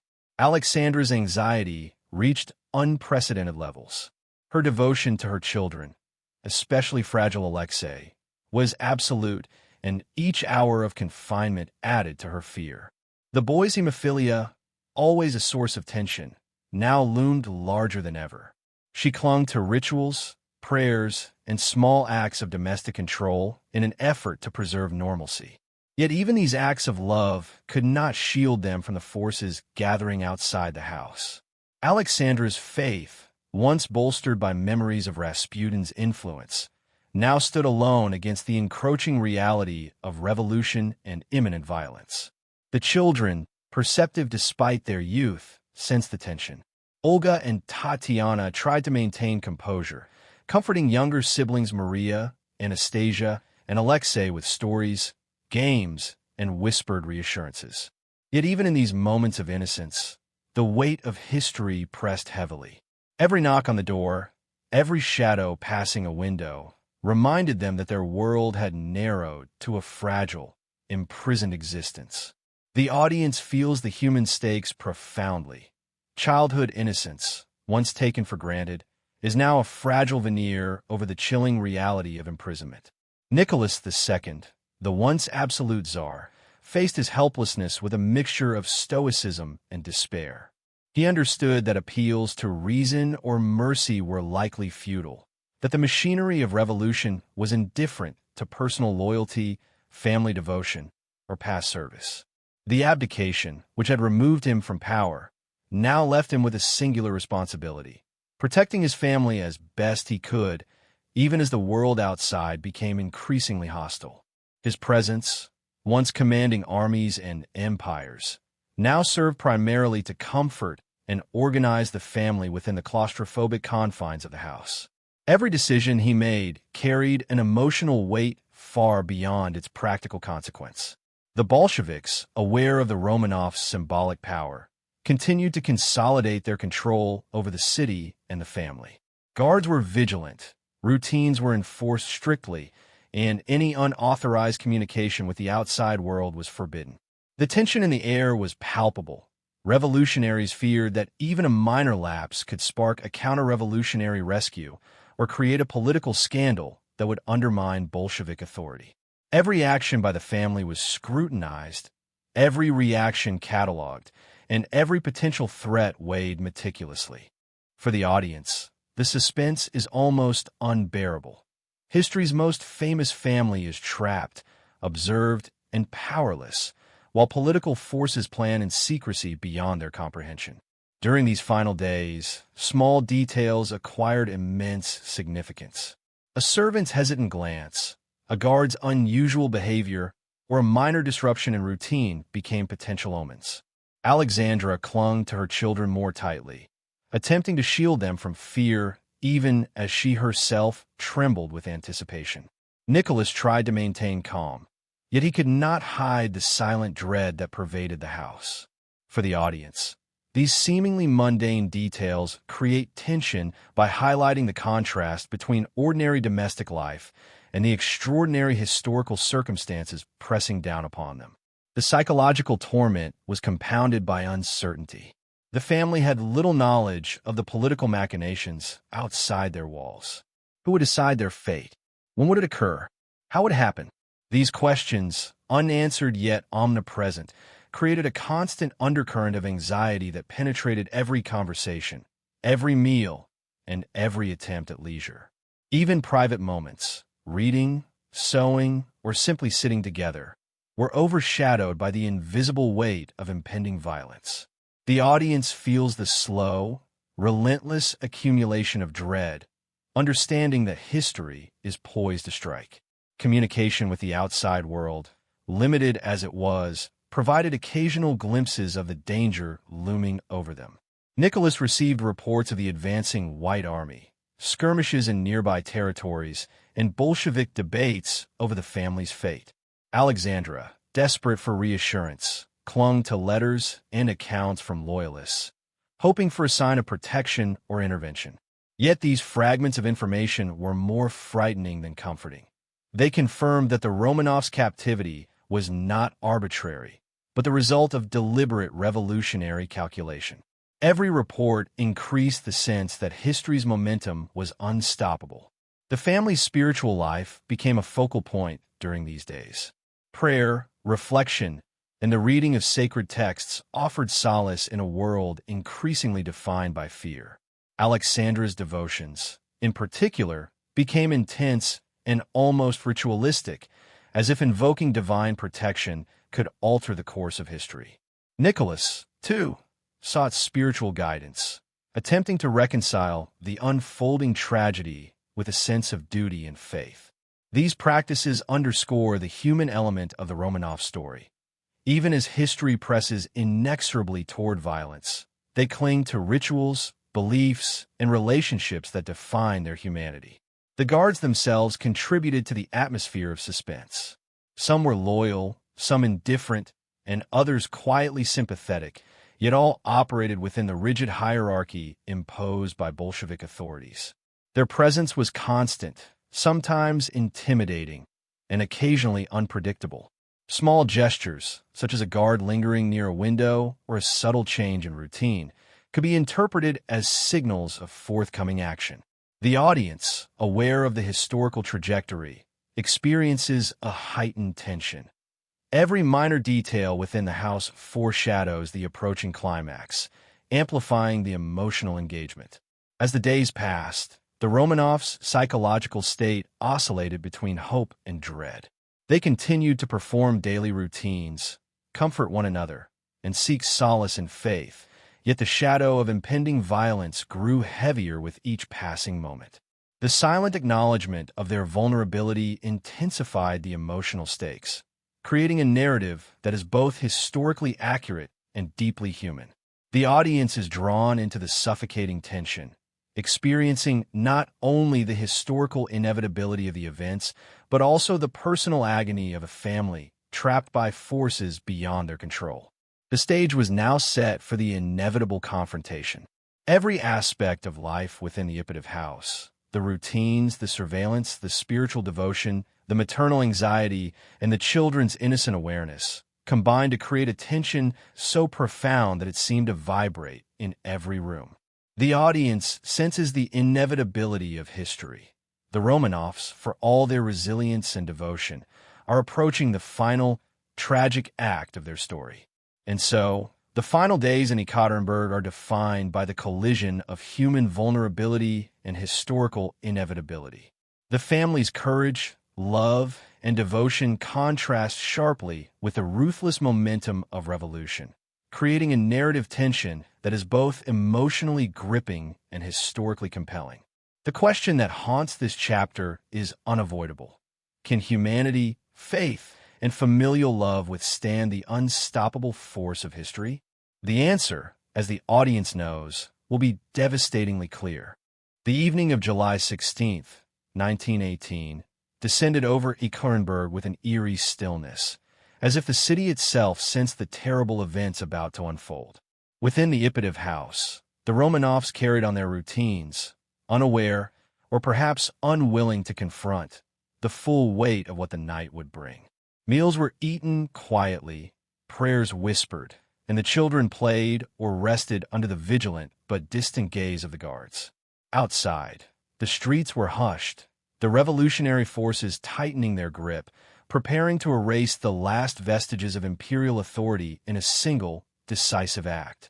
Nicholas II, once the absolute ruler of an empire spanning continents, walked the familiar rooms with a heavy heart. He was conscious of his family's vulnerability and the inexorable forces gathering against them. Alexandra, ever protective, moved among her children, soothing fears, offering reassurance, and maintaining a fragile semblance of calm. The juxtaposition of ordinary domestic life and the extraordinary historical climax was almost surreal. A father, a mother, and their children carried out mundane routines while the machinery of revolution closed in. Every glance, every whispered word, carried layers of meaning, as if the family could sense the impending horror even without knowing its precise form. The guards, led by Yakov Yurovsky, had received explicit instructions from Bolshevik leaders. The plan was meticulous, executed with ruthless efficiency. Their goal was to eliminate the family decisively, ensuring no possibility of rescue or political counteraction. The atmosphere in the house was tense, but outwardly calm. The family could not yet grasp the full magnitude of the danger. The audience experiences the chilling duality: ordinary domestic life unfolding simultaneously with the preparation for historical violence, creating a suspense that is almost unbearable. As night fell, the family was summoned under the pretense of moving to a safer location. The sudden order broke the fragile equilibrium of the household, and the Romanovs sensed the gravity of the situation. Nicholas, maintaining composure, attempted to comfort his family. Alexandra, her fears intensified by the gathering darkness, held her children close, whispering words of reassurance even as her heart raced. The children, sensing tension, clung to their parents, caught between innocence and a vague understanding of danger. For the audience, the tension crescendos. The moment of historical inevitability is at hand, yet the human element, the fear, love, and courage of the family, renders it tragically intimate. The family was led down the narrow staircase into the basement of the Ipatiev house. The space, dimly lit and suffused with anticipation, had been prepared meticulously for the execution. Guards positioned themselves strategically, weapons ready, while the family was instructed to stand together. Nicholas's face, calm yet resigned, reflected the burden of responsibility he carried, not just as the head of the family, but as a figure of a collapsing dynasty. Alexandra's expression revealed a mother's anguish and unyielding determination to protect her children, however impossible the task. The audience feels the emotional tension. This is history converging on an individual human drama, every detail heavy with significance. The execution began with abrupt violence. Bolshevik guards opened fire, aiming to eliminate the family swiftly. But the Romanovs' courage, composure, and close proximity created chaos. Bullets ricocheted, weapons misfired, and the family instinctively shielded one another. Alexandra clutched Alexei to her chest, while the older daughters tried to protect their younger siblings.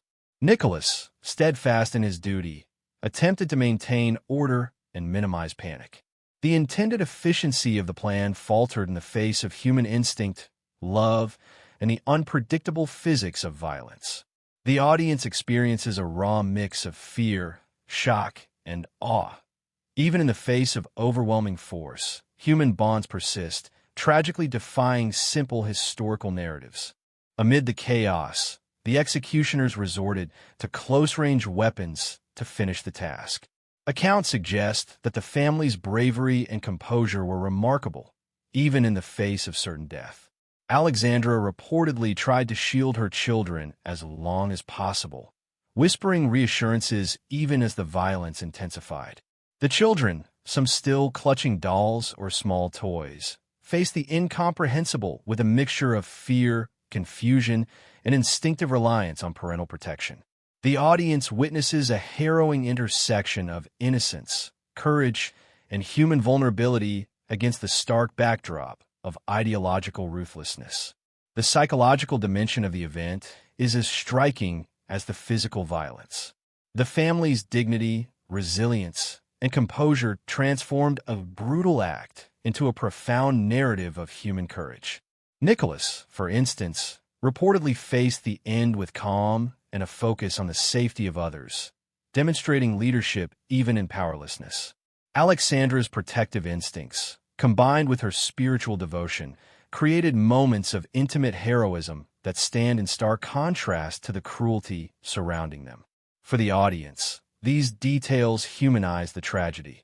History is not merely the execution of a dynasty, but the confrontation of personal courage with inexorable forces. The aftermath in the basement was gruesome, yet historically significant. The bodies of the Romanovs were initially concealed, transported secretly, and interred in a shallow grave outside Ekaterinburg. The executioners, acutely aware of the political symbolism of their act, sought to erase traces of the dynasty's existence while simultaneously sending a clear message. The monarchy, in all its historical weight, was definitively over. For historians, the disposal of the bodies became a critical focal point, intertwining questions of memory, legacy, and political power. The audience, meanwhile, is left with an uneasy mixture of horror, fascination, and empathy, understanding the human cost embedded in historical inevitability. International reaction, when news of the Romanovs' deaths began to emerge, added another layer of historical resonance. Monarchies across Europe, already shaken by the First World War, were confronted with the sudden, violent end of one of the continent's oldest dynasties. Governments, press outlets, and public opinion wrestled with shock, disbelief, and moral outrage. The event reverberated far beyond Ekaterinburg, shaping political narratives, revolutionary ideology, and cultural memory for decades. For the audience, the execution represents both a personal tragedy and a historical pivot. The end of the Romanovs is a lens through which the broader upheavals of the 20th century can be understood. The night of July 16th to 17th, 1918, thus marks a convergence of human drama and historical inevitability. The Romanovs' deaths were not just the execution of individuals. They were the symbolic eradication of centuries of dynastic power, the manifestation of revolutionary ideology, and a testament to the fragility of human authority in the face of sweeping historical forces. The audience is left with a profound sense of tension, grief, and reflection. The combination of courage, love, and vulnerability against ideological ruthlessness creates a narrative that is both emotionally powerful and historically instructive. And yet, even in the darkness of the basement, in the immediacy of violence, the story carries echoes of resilience. The Romanovs' courage, their devotion to one another, and the dignity with which they faced the inevitable leave a haunting impression. History, in its inexorable march, met human vulnerability head-on, producing a moment of tragedy so profound that it continues to resonate across generations. For the audience, the Night of Terror is more than an event. It is a lens into the human experience, revealing the stark intersection of power, fear, love, and mortality. The morning after the execution, Ekaterinburg awoke to an uneasy calm, as though the city itself was trying to forget the horrors that had occurred in the dead of night. The Ippitiv house, once a home and prison, now held only silence, broken occasionally by the footsteps of guards tasked with erasing evidence of what had transpired. The bodies of Nicholas, Alexandra, their children, and loyal servants had been moved under the cover of darkness, their fate concealed from the public eye. In those first hours, the revolutionaries acted with deliberate secrecy, aware that the massacre carried enormous symbolic and political weight. Yurovsky and his men meticulously followed instructions to prevent the Romanovs from becoming martyrs. The bodies were transported to a remote forested area outside the city, buried in a shallow, hastily dug grave, and attempts were made to obscure their identities. The revolutionaries employed crude measures, acid, dismemberment, and other methods to eliminate recognition and prevent the family from inspiring counter-revolutionary sentiment. Even in the chaos of a city undergoing radical transformation, the executioners were meticulous, recognizing the historical significance of their actions and the potential for the Romanov story to endure despite their efforts. News of the family's deaths did not spread immediately, but whispers began to circulate. In a city already rife with rumor and fear, tales of the Romanovs' fate sparked both horror and disbelief. Some citizens questioned the veracity of the reports, unable to reconcile the brutal reality with the public image of royalty they had known. Others feared retribution or reprisals, understanding that the act was both symbolic and political. For the audience, this delay in revelation heightened suspense. History moves forward in secret, while the human consequences of violence are hidden in shadow, waiting to emerge. The psychological impact on the Bolsheviks themselves was complex. Many had believed in the revolutionary cause, in the elimination of oppressive institutions, and in the symbolic necessity of erasing the monarchy. Yet even within the ranks of those who executed the plan, there was unease. Some were haunted by the human cost, the sight of children and parents struck down in cold blood.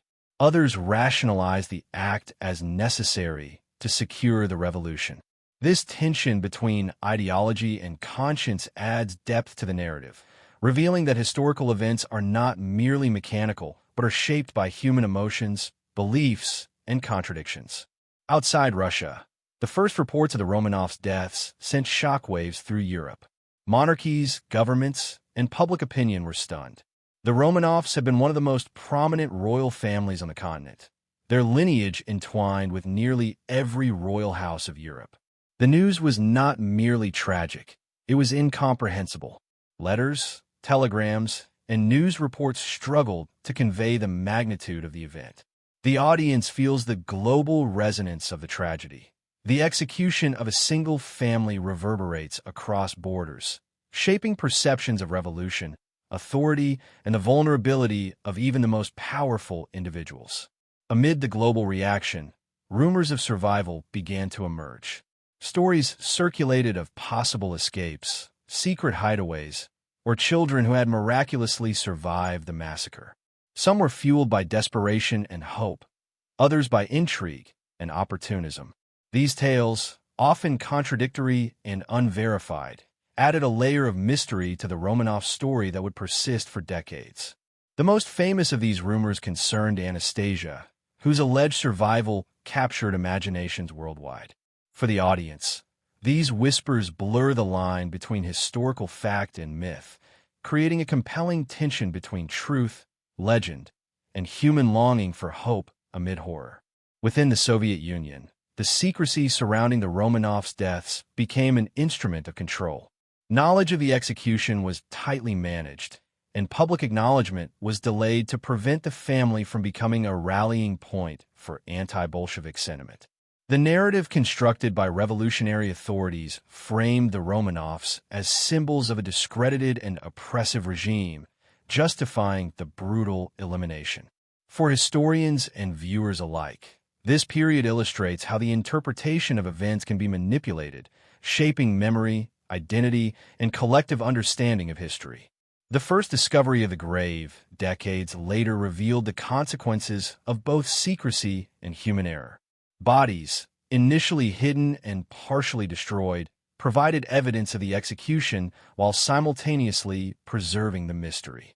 Forensic analysis would later confirm the identities of the family, resolve some questions, and spark new ones. The audience experiences the interplay between historical investigation and enduring myth.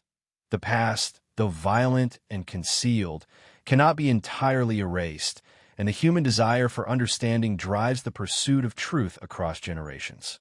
The enduring fascination with the Romanovs is partly rooted in the intimate details of their final days. Letters, diaries, and recollections provide glimpses into their humanity, their courage, devotion, and fear. These sources reveal that the tragedy was not just political, but profoundly personal. Nicholas's steadfastness, Alexandra's protective love, and the children's innocence create an emotional core that continues to resonate. The audience connects with history not as abstract events, but as lived experiences where choices, emotions, and relationships carry weight even in the shadow of ideological upheaval. The execution and its aftermath also underscore the complexity of historical memory. Over the decades, conflicting accounts, conspiracy theories, and cultural representations have shaped perceptions of the Romanovs. Some narratives emphasize betrayal, others heroism, and still others focus on mystery and legend. This multifaceted legacy ensures that the family's story remains compelling, engaging both historians and the general public. For the audience, the aftermath is more than an epilogue.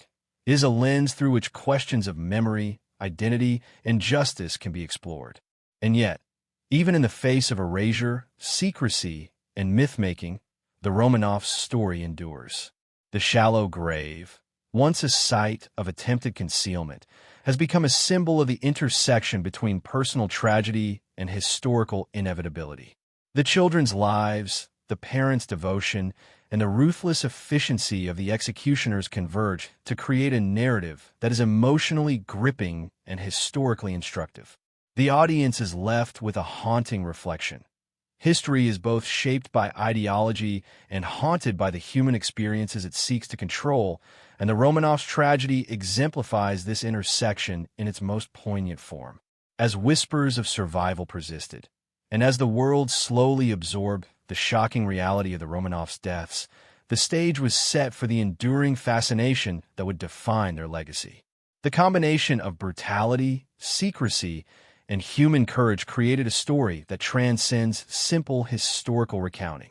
It is a story of love and loss, power and vulnerability, faith and fear, an enduring reminder that history is never solely about events, but about the people who live, suffer, and die within it.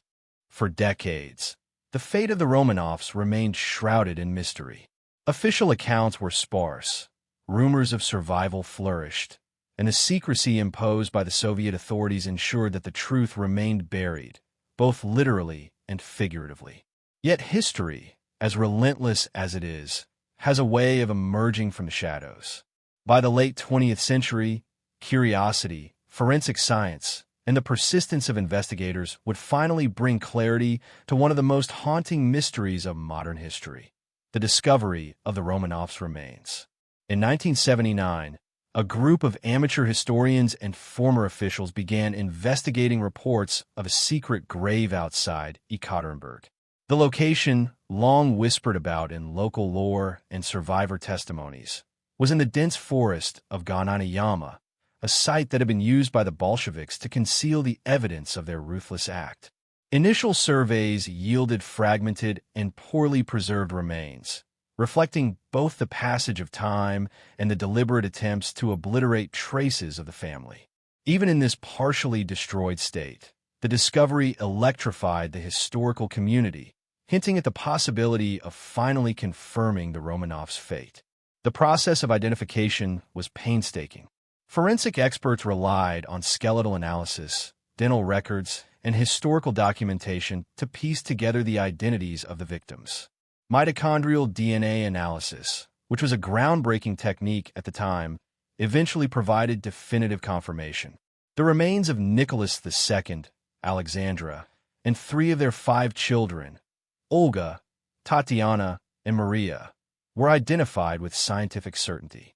The discovery settled decades of speculation, yet the fragments of mystery persisted, particularly regarding the missing bodies of Alexei and Anastasia, which fueled legends, rumors, and endless speculation. The scientific investigation was more than a technical exercise. It carried profound emotional and symbolic weight. Historians and relatives alike grappled with the reality of confronting the physical remnants of a family that had once held immense power and had now been reduced to bone and memory.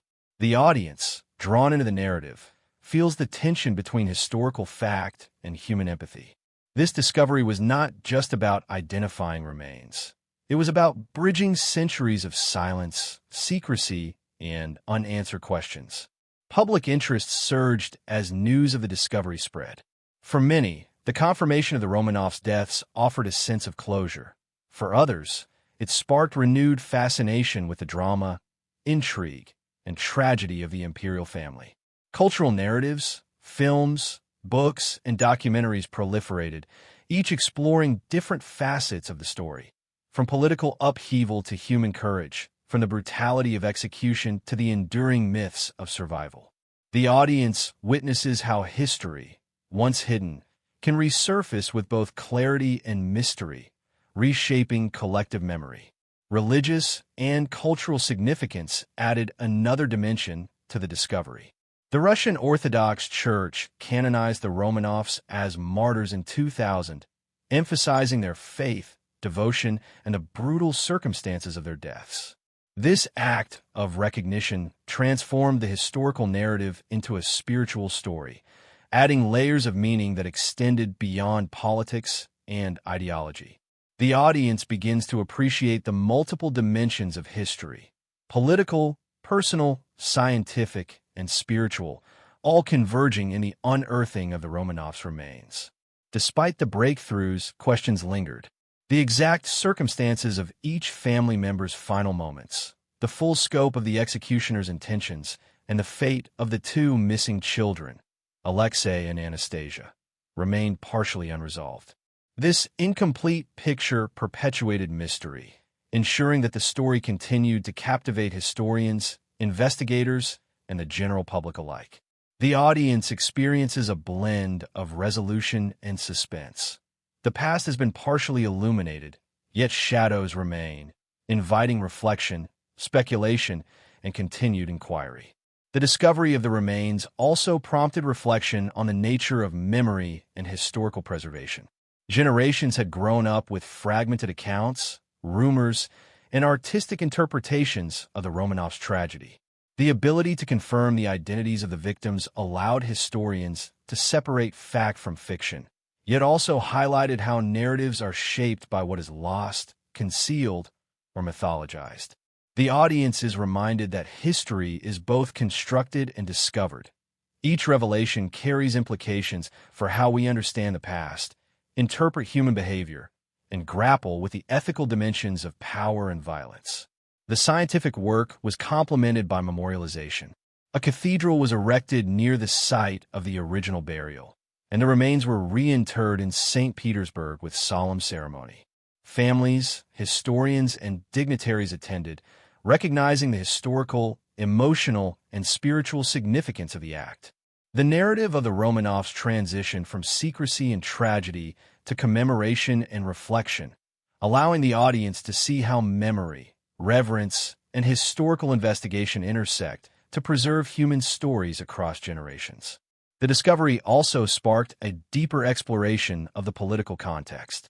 Scholars revisited Bolshevik archives, interrogated witnesses, and analyzed contemporary accounts to reconstruct the sequence of events surrounding the execution. This research illuminated the combination of ideology, fear, and political calculation that led to the family's deaths.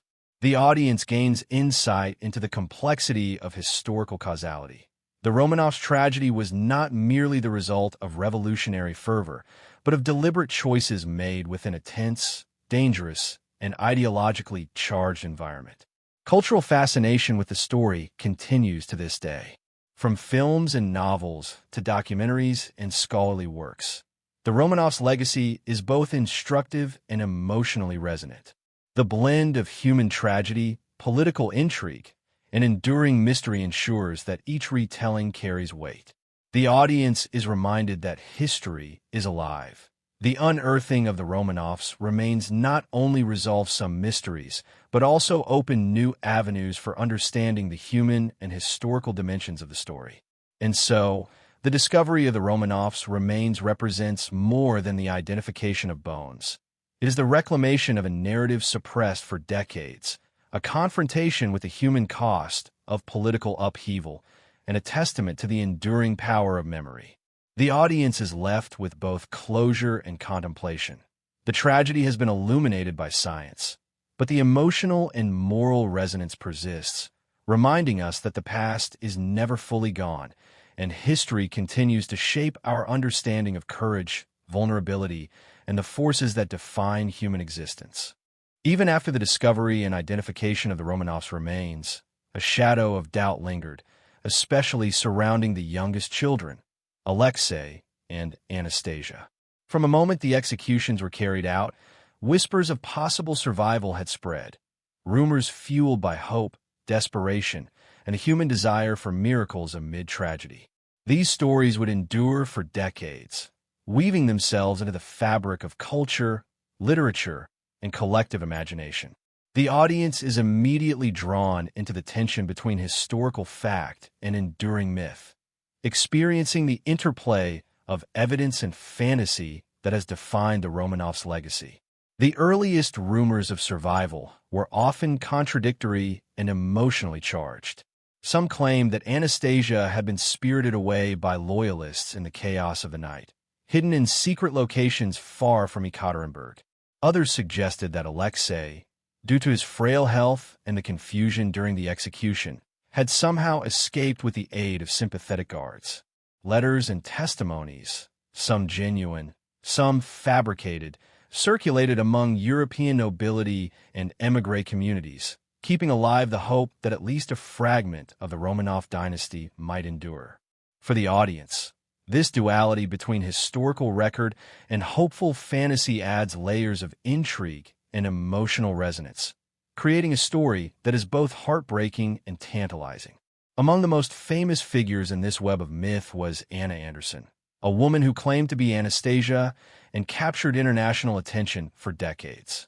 Her story, compelling and persistent, was both embraced and scrutinized by historians, relatives, and the public. Anna's detailed knowledge of the Romanov family, her charm, and her conviction made her claims seem plausible to many, despite inconsistencies and gaps. For those desperate for proof of survival, she became a living embodiment of hope. For skeptics, she was a cautionary tale about the seductive power of myth. The audience feels the tension between empathy, skepticism, and fascination, understanding that human desire for wonder often intersects with historical fact. The legend of Anastasia and Alexei reflects a broader psychological phenomenon: the need to believe that innocence, love, and life can triumph over cruelty and injustice. In the wake of the Romanovs' brutal deaths, the world's imagination sought a counter-narrative, a story in which some part of the family survived against all odds.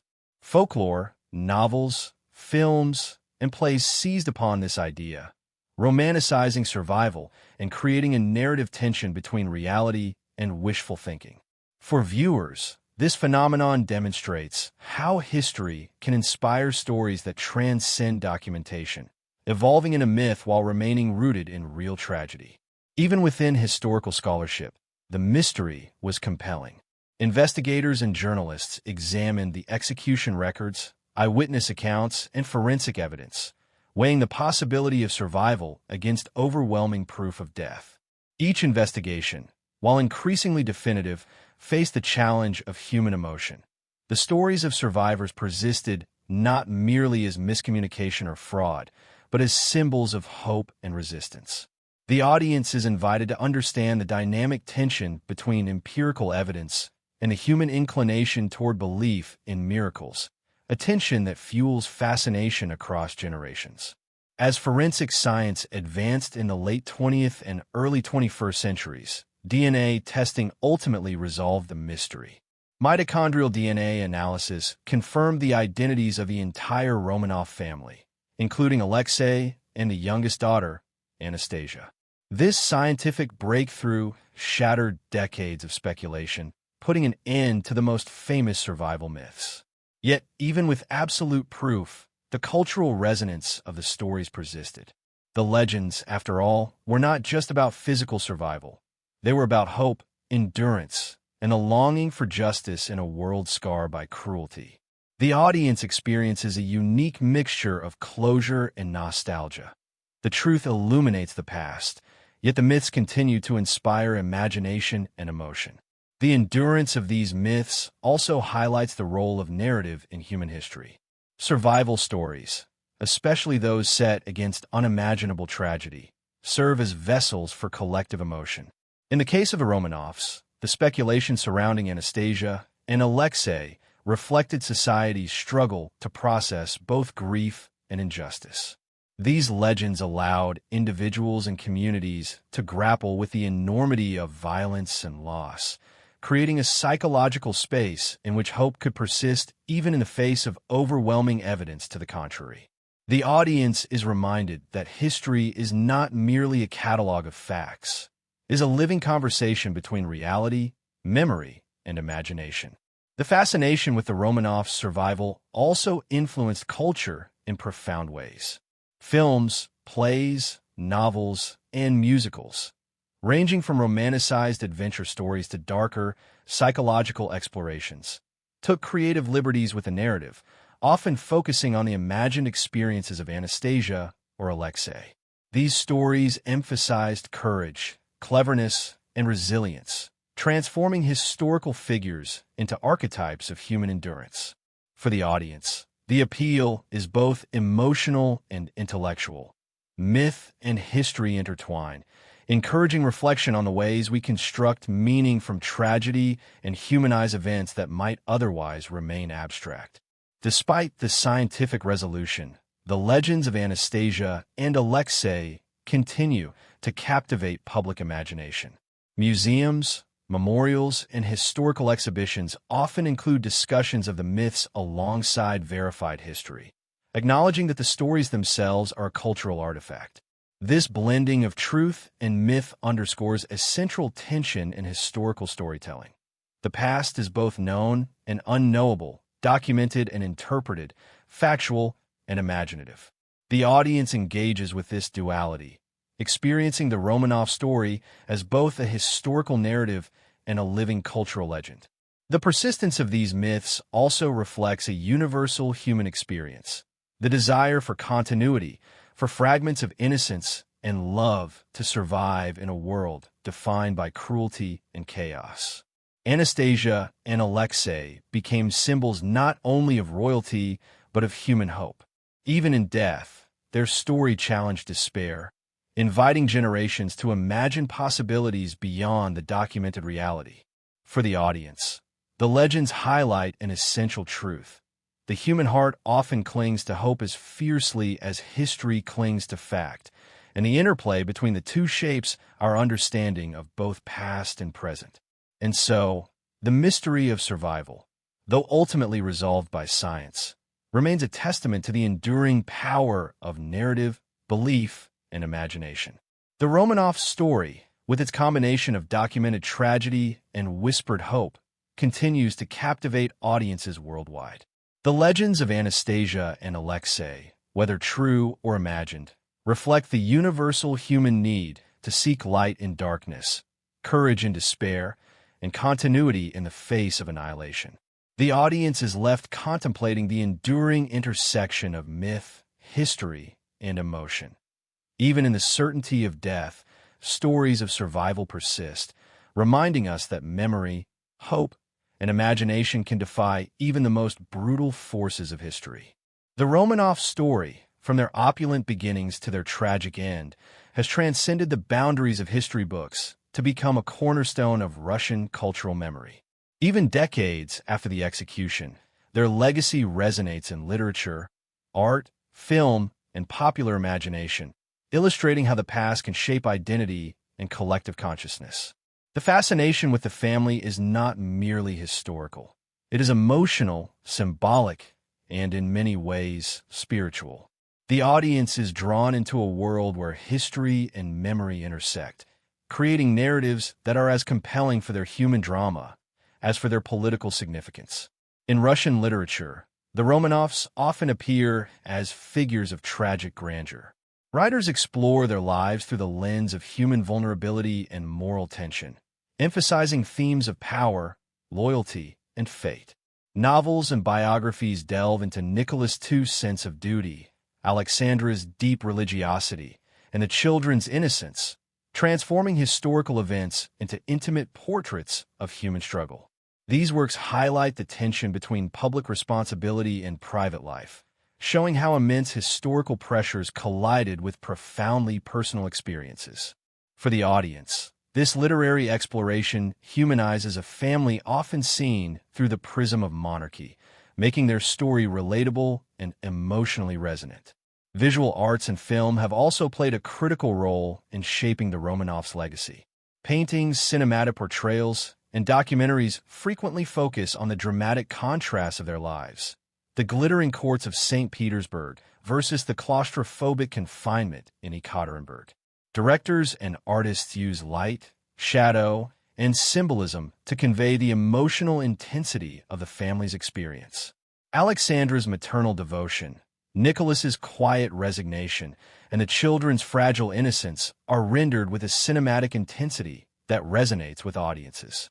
For viewers, these depictions bridge historical fact and human emotion, creating a vivid and immersive understanding of the Romanovs' experience. The story of the Romanovs has also influenced global popular culture, often blending history with elements of myth, legend, and even fantasy. Tales of survival, particularly regarding Anastasia, have inspired countless adaptations in novels, films, and musicals. These works amplify the emotional stakes, exploring themes of hope, resilience, and the search for identity amidst tragedy. While some interpretations take creative liberties, the underlying fascination reflects a universal human engagement with vulnerability, courage, and the desire to find meaning in suffering. The audience experiences both the historical gravity and the imaginative possibilities, understanding how tragedy can inspire enduring storytelling. Memorials and museums in Russia and around the world further cement the Romanovs' cultural presence. The church on the blood in Ekaterinburg, built near the site of their execution, serves as a solemn reminder of the family's suffering and their spiritual significance. Artifacts, photographs, and personal items preserved in museums allow the public to engage intimately with the human dimensions of history. Visitors encounter not only objects, but also the emotional resonance of lives interrupted by violence and upheaval. For the audience, these sites transform abstract history into tangible, human experiences, reinforcing the narrative of loss, courage, and remembrance. The Romanov story also serves as a lens through which broader historical themes are explored. Their lives and deaths illuminate the complexities of monarchy, revolution, and social change, showing how individual decisions intersect with sweeping historical forces. Historians analyze Nicholas II's political missteps, Alexandra's influence, and the impact of Rasputin on public perception, creating a nuanced portrait of a family caught in the tide of history. For the audience, this contextualization deepens understanding, revealing that the Romanovs' tragedy was not only personal, but emblematic of broader societal transformations. Education and scholarship continue to explore the Romanovs' legacy. Universities, research institutions, and historians investigate both primary documents and material evidence, unraveling layers of myth, propaganda, and interpretation. Each study contributes to a fuller understanding of the family's political, social, and personal significance. These scholarly pursuits underscore that memory is dynamic. As new evidence emerges and interpretations evolve, the story of the Romanovs continues to inform our understanding of the past. The audience witnesses history as a living dialogue, where investigation and reflection continually reshape collective memory. Even in popular imagination, the Romanovs embody universal themes that extend beyond Russia or monarchy. Their narrative speaks to human experiences of innocence lost, courage in the face of fear, and devotion under impossible circumstances. The children's vulnerability, Alexandra's maternal love, and Nicholas's steadfastness resonate emotionally, transforming historical figures into archetypes of human endurance. The audience connects with these universal themes, understanding that history is not merely a record of events, but a mirror reflecting our deepest fears, hopes, and moral questions. Religious interpretations of the Romanov story further enrich their cultural legacy. Canonized as martyrs by the Russian Orthodox Church, the family's deaths are framed within a spiritual narrative of faith, suffering, and sacrifice. Pilgrimages, religious texts, and commemorative services reinforce the sense of sanctity and moral significance surrounding the Romanovs, linking their personal tragedy to broader cultural and spiritual traditions. For the audience, this perspective provides depth and context, showing how the Romanovs' lives and deaths continue to inspire reverence and reflection. The legacy of the Romanovs also raises questions about power, responsibility, and historical consequence.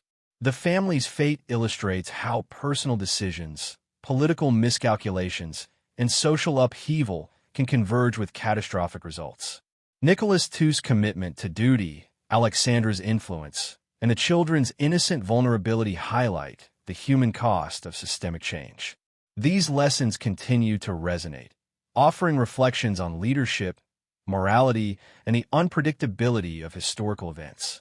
The audience is reminded that history is not abstract. It is composed of lives lived, choices made, and consequences endured. Finally, the Romanovs' enduring presence in culture, scholarship, and spiritual life demonstrates the intricate interplay between history, memory, and narrative. The combination of tragedy, myth, and human courage ensures that their story remains compelling, accessible, and emotionally powerful. From opulent palaces to dark basements, from whispered legends of survival to verified discoveries of remains, the Romanovs' journey has captivated generations. For the audience, this legacy is a reminder that the past is never fully gone, that memory and storytelling preserve human experience, and that tragedy can transcend its immediate context to illuminate universal truths about love, loss, and resilience. And so, the Romanovs' cultural legacy is both a reflection and an extension of their lives. It is shaped by history, enriched by myth, and animated by the enduring human fascination with courage, innocence, and the confrontation of fate. Their story continues to inspire, educate, and haunt, reminding us that even in the darkest moments, human experience, emotion, devotion, and memory remains indelibly powerful. The audience is left contemplating the ongoing resonance of history, the importance of remembrance, and the subtle ways that tragedy and courage shape our understanding of identity, morality, and the human condition.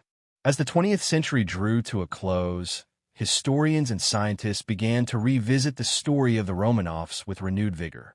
Archival documents, newly declassified Soviet records, and advances in forensic science offered opportunities to re-evaluate the narrative, separating myth from fact and uncovering details long obscured by secrecy and propaganda. The audience is drawn into a meticulous investigation, witnessing how modern tools and scholarship illuminate the darkest corners of history, revealing layers of complexity previously unimaginable. One of the most significant breakthroughs came from the analysis of personal correspondence and diaries of the Romanovs and those around them. Letters written by Nicholas II reveal a man deeply conscious of his responsibilities, yet constrained by tradition and circumstance. Alexandra's diaries, filled with devotion to her faith and concern for her family, provide a vivid portrait of a mother grappling with fear, uncertainty, and the burden of royal expectation. Rasputin's surviving letters and accounts of his influence shed light on the controversial decisions that shaped public perception of the monarchy. The audience experiences a nuanced understanding of the family, seeing them as multifaceted human beings rather than mere historical symbols. Forensic advancements, particularly in DNA and osteological analysis, have also transformed our understanding. The identification of the Romanovs remains confirmed the deaths of all family members, including the two youngest children, Alexei and Anastasia, whose absence had fueled decades of speculation.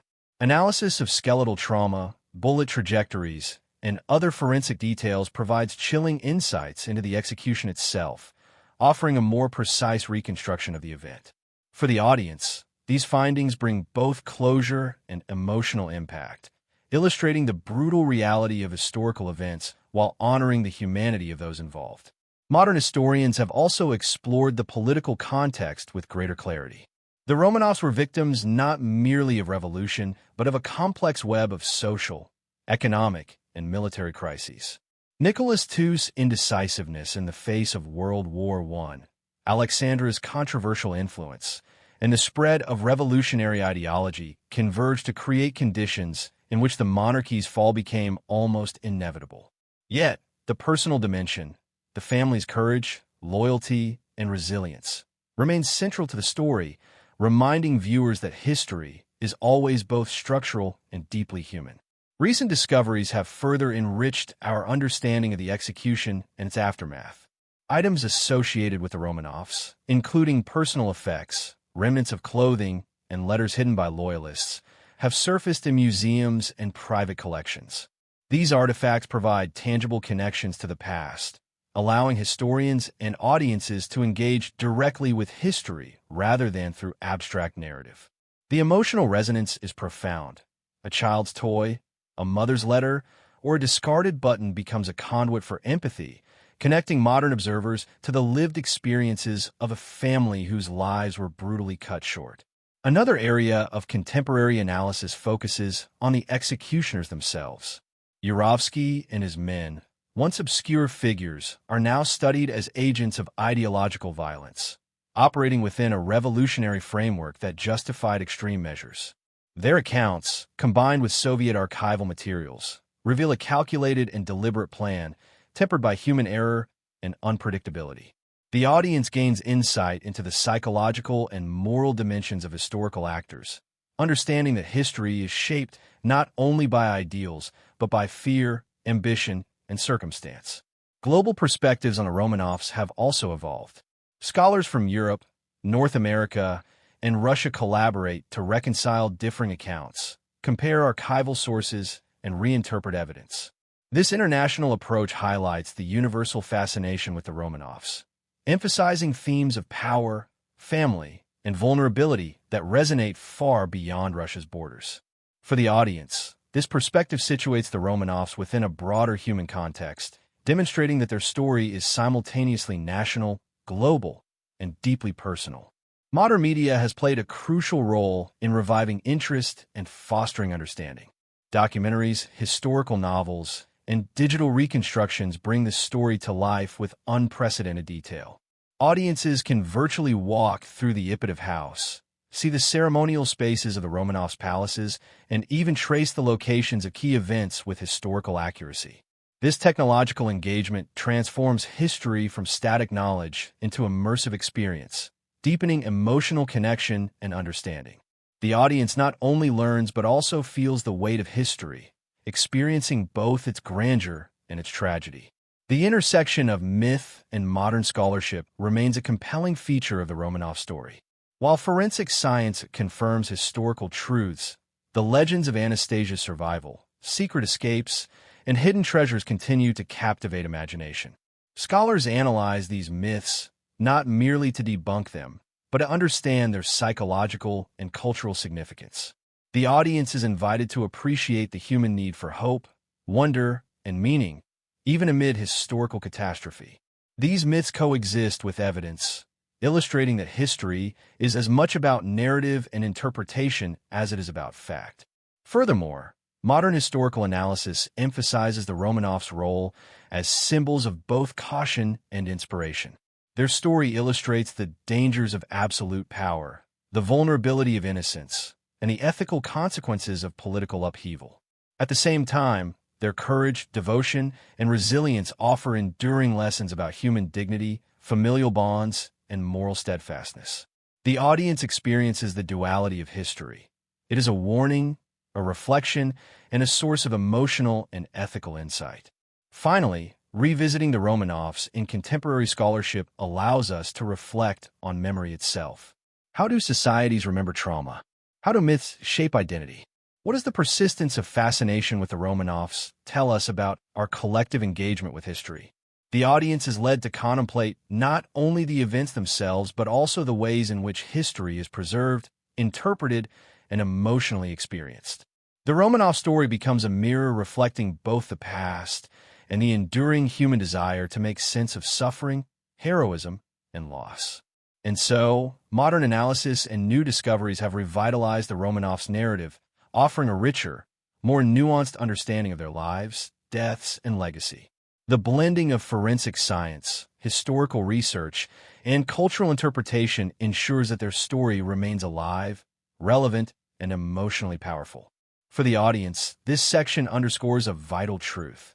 History is never static, and the past continues to reveal new lessons, mysteries, and insights, even a century after it unfolded. While the Romanovs themselves are often the central focus of history, the lives of those who surrounded them, the servants, guards, and confidants, reveal layers of human courage, loyalty, and sacrifice that are just as compelling. In the shadows of palaces and the darkness of captivity, these individuals bore witness to the family's vulnerability, often risking their own lives to serve, protect, or comfort them.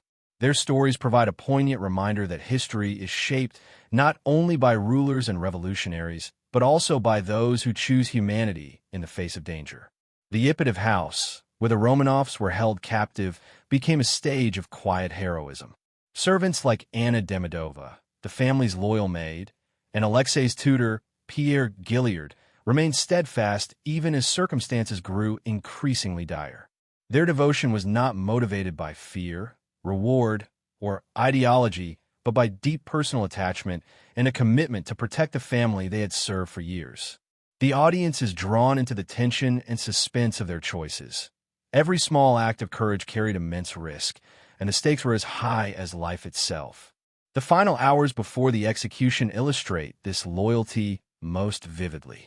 Accounts suggest that some servants attempted to shield the children, to maintain calm, and to provide comfort, even in the face of imminent death. Their courage was quiet, unassuming, yet profoundly moving, reflecting the human capacity for empathy and moral steadfastness even under the most brutal circumstances. For viewers, this perspective transforms the Romanov story from a narrative of power and tragedy into a deeply human tale of shared vulnerability and devotion. The guards themselves offer complex portraits of moral conflict.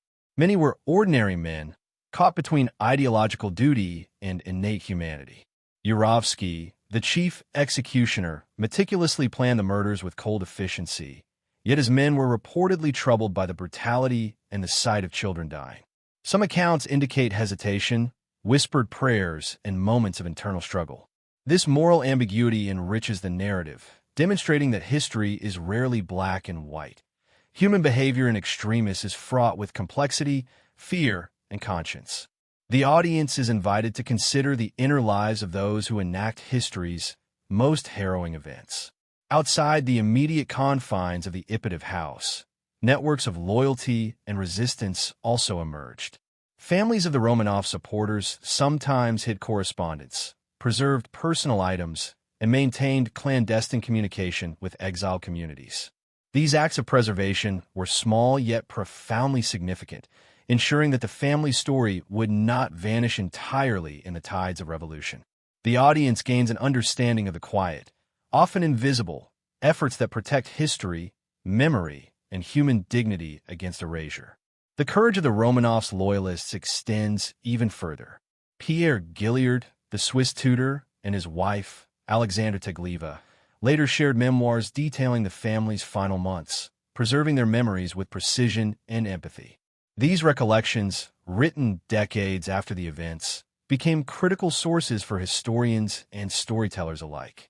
They reveal not only historical details, but also the human dimensions of fear, hope, and attachment.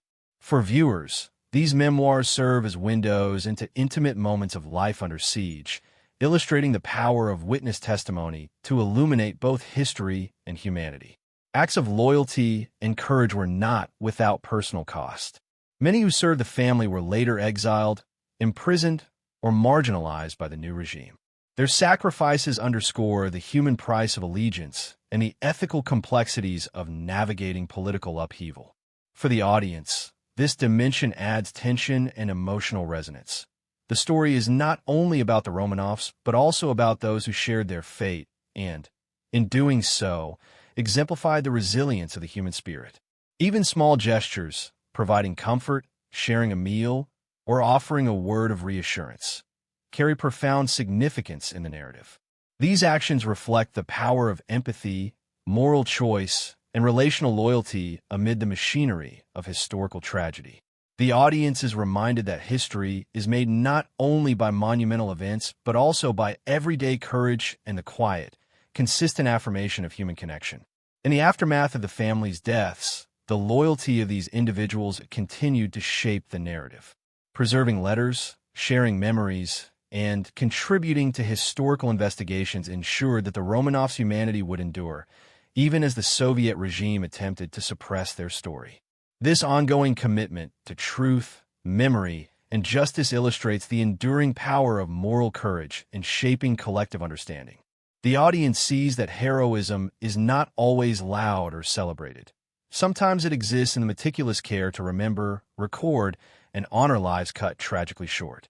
The narrative of loyalty also extends beyond the immediate historical moment. Descendants of servants, guards, and witnesses have contributed to documentaries, exhibitions, and scholarly research. Their testimonies provide nuanced perspectives on the events, emphasizing personal morality, ethical dilemmas, and the choices that individuals make when confronted with extraordinary circumstances. For viewers, this perspective transforms history from a linear sequence of political events into a rich tapestry of human experience, emotion, and ethical complexity. By focusing on these acts of loyalty and courage, the story of the Romanovs becomes more than a tale of royalty and revolution. It becomes a meditation on the choices that define us, the risks we are willing to take for others, and the enduring power of compassion in the face of cruelty. Each life touched by the Romanov story, whether royal, servant, or guard, adds depth, texture, and moral resonance to the narrative. The audience is drawn not only to the drama of history, but also to the quiet, profound moments that reveal the enduring capacity for goodness, even amid horror. Finally, these stories of loyalty and courage serve as a bridge between the past and present. They remind us that history is not solely the domain of rulers or revolutionaries, but includes those whose moral choices, however small, ripple across time. The audience is left with a reflective sense of humanity. Even in the darkest moments, individuals can embody bravery, compassion, and steadfast loyalty, ensuring that the memory of tragedy is accompanied by hope, moral integrity, and the affirmation of life's enduring values. And so, the people around the Romanovs, the servants, guards, and confidants, become more than supporting characters. They are witnesses, moral agents, and symbols of human courage. Their actions, choices, and sacrifices illuminate the story in ways that power, politics, and tragedy alone cannot. The audience experiences a fuller, more emotionally rich narrative, where heroism exists not only in survival, but in the persistent, selfless devotion that upholds humanity even in the most harrowing circumstances. The execution of the Romanovs sent shockwaves far beyond the walls of the Ipatov house. Within Russia, the murder of the imperial family symbolized a definitive break from centuries of monarchy and a dramatic assertion of revolutionary authority. The Bolsheviks intended to consolidate power, eliminate potential rallying points for counter-revolutionaries, and instill fear in a population teetering on the edge of political chaos. Yet, even as the execution fulfilled these immediate strategic aims, it unleashed a cascade of consequences that would ripple across Russia and Europe for decades. In the immediate aftermath, the Bolshevik regime worked to control information and shape public perception.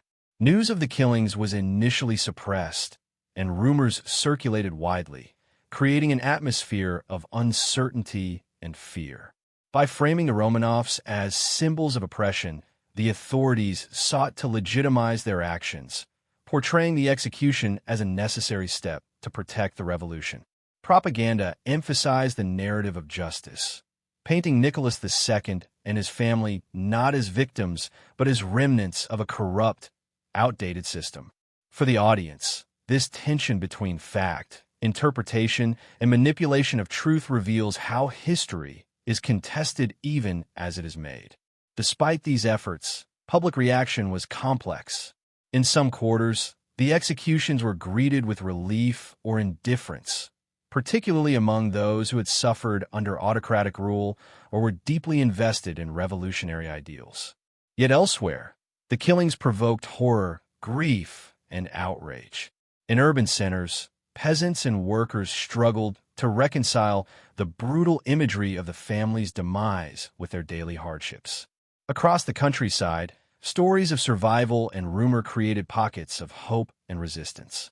The audience is drawn into the conflicting emotions of a nation undergoing profound upheaval, witnessing the interplay of fear, relief, grief, and disbelief. Internationally, the reaction was immediate and profound.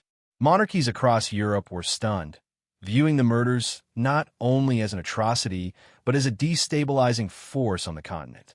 The Romanovs had familial connections to nearly every royal house in Europe, and the news of their deaths triggered diplomatic consternation, grief, and widespread commentary in newspapers. Governments condemned the violence, while exiled Russian communities sought refuge and support abroad, amplifying the story's reach. For the audience, this underscores the global significance of the Romanovs' fate. Their tragedy was not an isolated domestic event, but a crisis with political, cultural, and emotional reverberations worldwide. The execution also influenced the trajectory of the Russian Civil War. For anti-Bolshevik forces, known as the White Army, the murder of the Romanovs became a rallying point. It exemplified the ruthlessness of the Bolshevik regime and underscored the stakes of the conflict.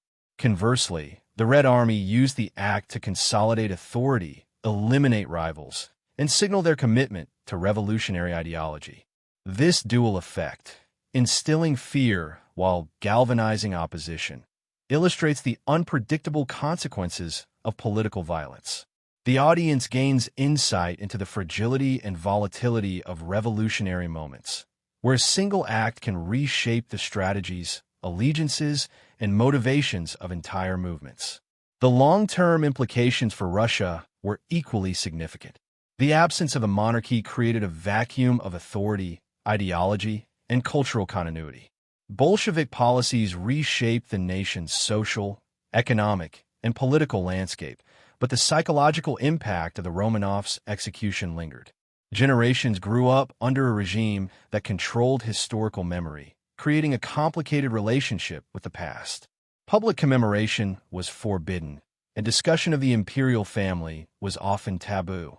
Yet, despite suppression, the story persisted in underground literature, personal recollections, and later scholarly research, revealing the resilience of memory even under authoritarian control. In Europe, the execution contributed to broader debates about revolution, legitimacy, and the human cost of political upheaval. Observers compared the Russian experience to the French Revolution, drawing parallels between the symbolic execution of royalty and the necessity of structural change. Intellectuals, journalists, and diplomats debated the ethical, moral, and practical implications of revolutionary violence. The audience sees that the Romanovs' deaths were not just historical events, but catalysts for global reflection, shaping perceptions of governance, justice, and the limits of power. The murder also influenced cultural expression. Artists, writers, and musicians responded with works of grief, outrage, and reflection. The tragedy inspired poems, novels, plays, and paintings that explored themes of innocence lost, power abused, and the tension between destiny and choice. These creative responses ensured that the Romanov story remained alive in public consciousness, even as direct discussion was curtailed in Russia. The audience experiences the enduring emotional resonance of the event, understanding that cultural memory can preserve human stories when political memory seeks to erase them.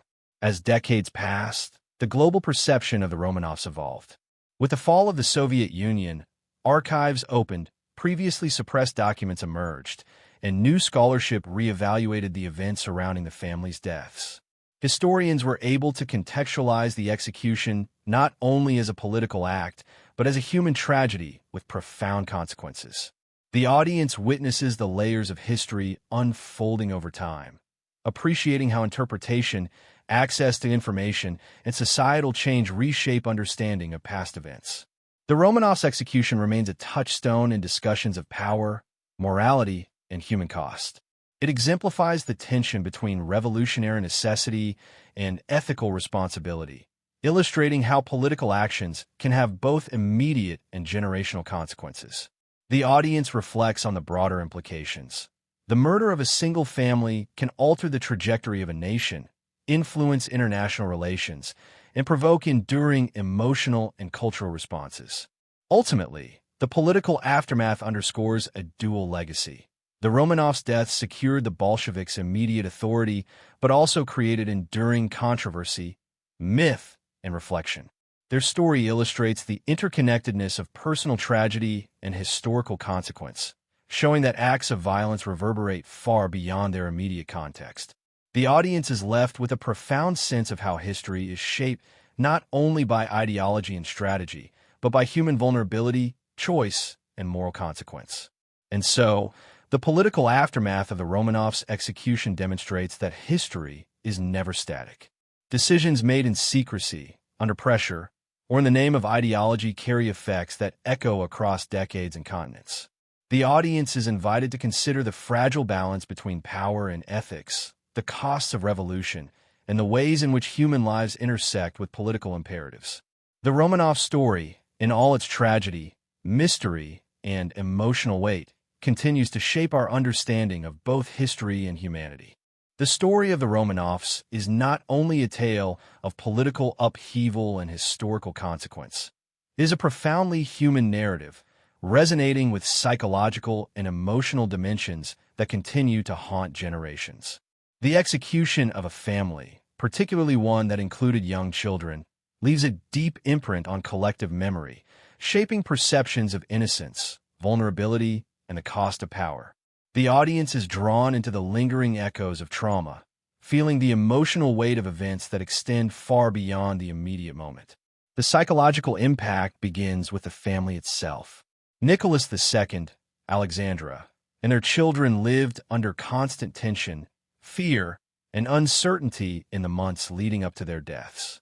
Letters, diaries, and memoirs reveal a household that, despite the looming threat of violence, attempted to maintain routines, find comfort in faith, and preserve dignity. For the audience, these intimate glimpses highlight the resilience of human spirit, even when confronted with unimaginable circumstances. They remind us that history is composed not only of events, but of emotions, relationships, and personal struggle. The trauma of the Romanovs' deaths extended to those who bore witness, the loyal servants, guards, and nearby residents who observed the family's captivity and execution. Many of these individuals carried the psychological burden of what they saw for the remainder of their lives. Nightmares, guilt, and fear were common among the executioners and witnesses alike, illustrating how trauma is not confined to victims but radiates outward, affecting entire networks of human experience. The audience begins to appreciate that historical violence produces emotional and psychological legacies that are both immediate and long-lasting. The broader Russian population also absorbed the trauma, though in fragmented and mediated ways. Rumors, partial information, and propaganda created a climate of fear and uncertainty. Families grappled with the loss of a symbol of stability and tradition, even as they navigated the chaos of revolution and civil war. Generations grew up with stories of violence, survival, and loss, internalizing both historical fact and myth. The audience is reminded that history shapes not only societies but individual psyches, influencing how people interpret the world and their place within it. Internationally, the Romanov story resonated deeply as a moral and emotional cautionary tale. European monarchs, diplomats, and intellectuals were confronted with the stark human consequences of political upheaval, forcing reflection on power, responsibility, and the vulnerability of life. The family's deaths became a symbol of innocence destroyed, inspiring literature, art, and scholarship that grappled with grief, ethical responsibility, and human frailty. For the audience, these reflections provide both intellectual and emotional engagement, illustrating the universal human dimensions of historical tragedy. The trauma of the Romanovs also persists in modern scholarship and cultural memory. Historians study not only the events themselves, but the ways in which society processes and represents tragedy. Memoirs, archival documents, and forensic findings are complemented by psychological analysis, exploring how humans understand loss, heroism, and vulnerability.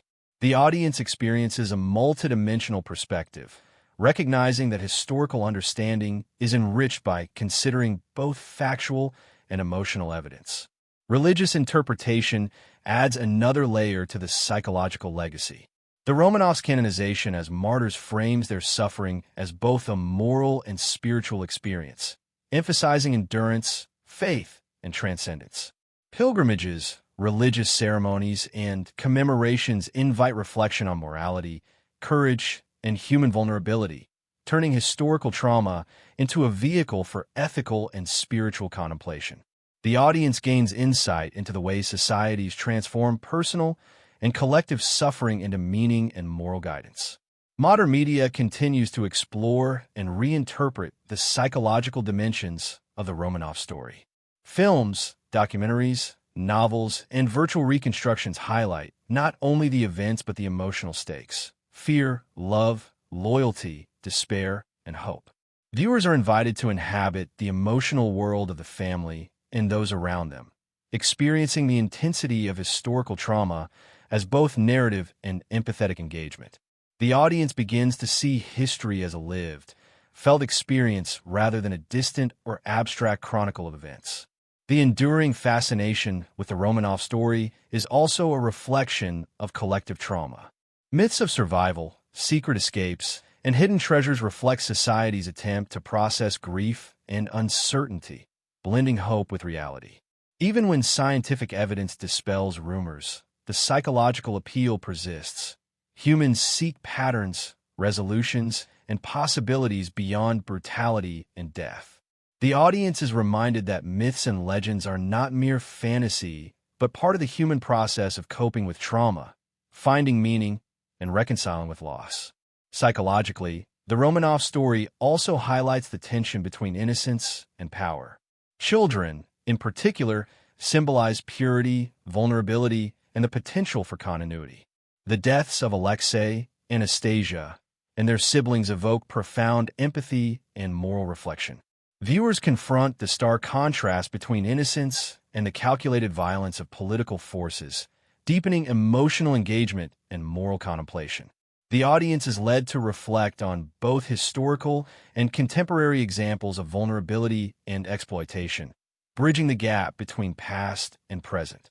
The psychological legacy of the Romanovs further underscores the persistence of memory.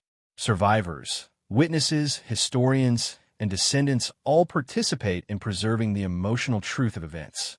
Memory becomes both a safeguard and a lens, allowing reflection, moral insight, and empathy to coexist with factual history. The audience experiences this interplay, understanding that trauma, when remembered and interpreted, can educate, warn, and inspire across generations.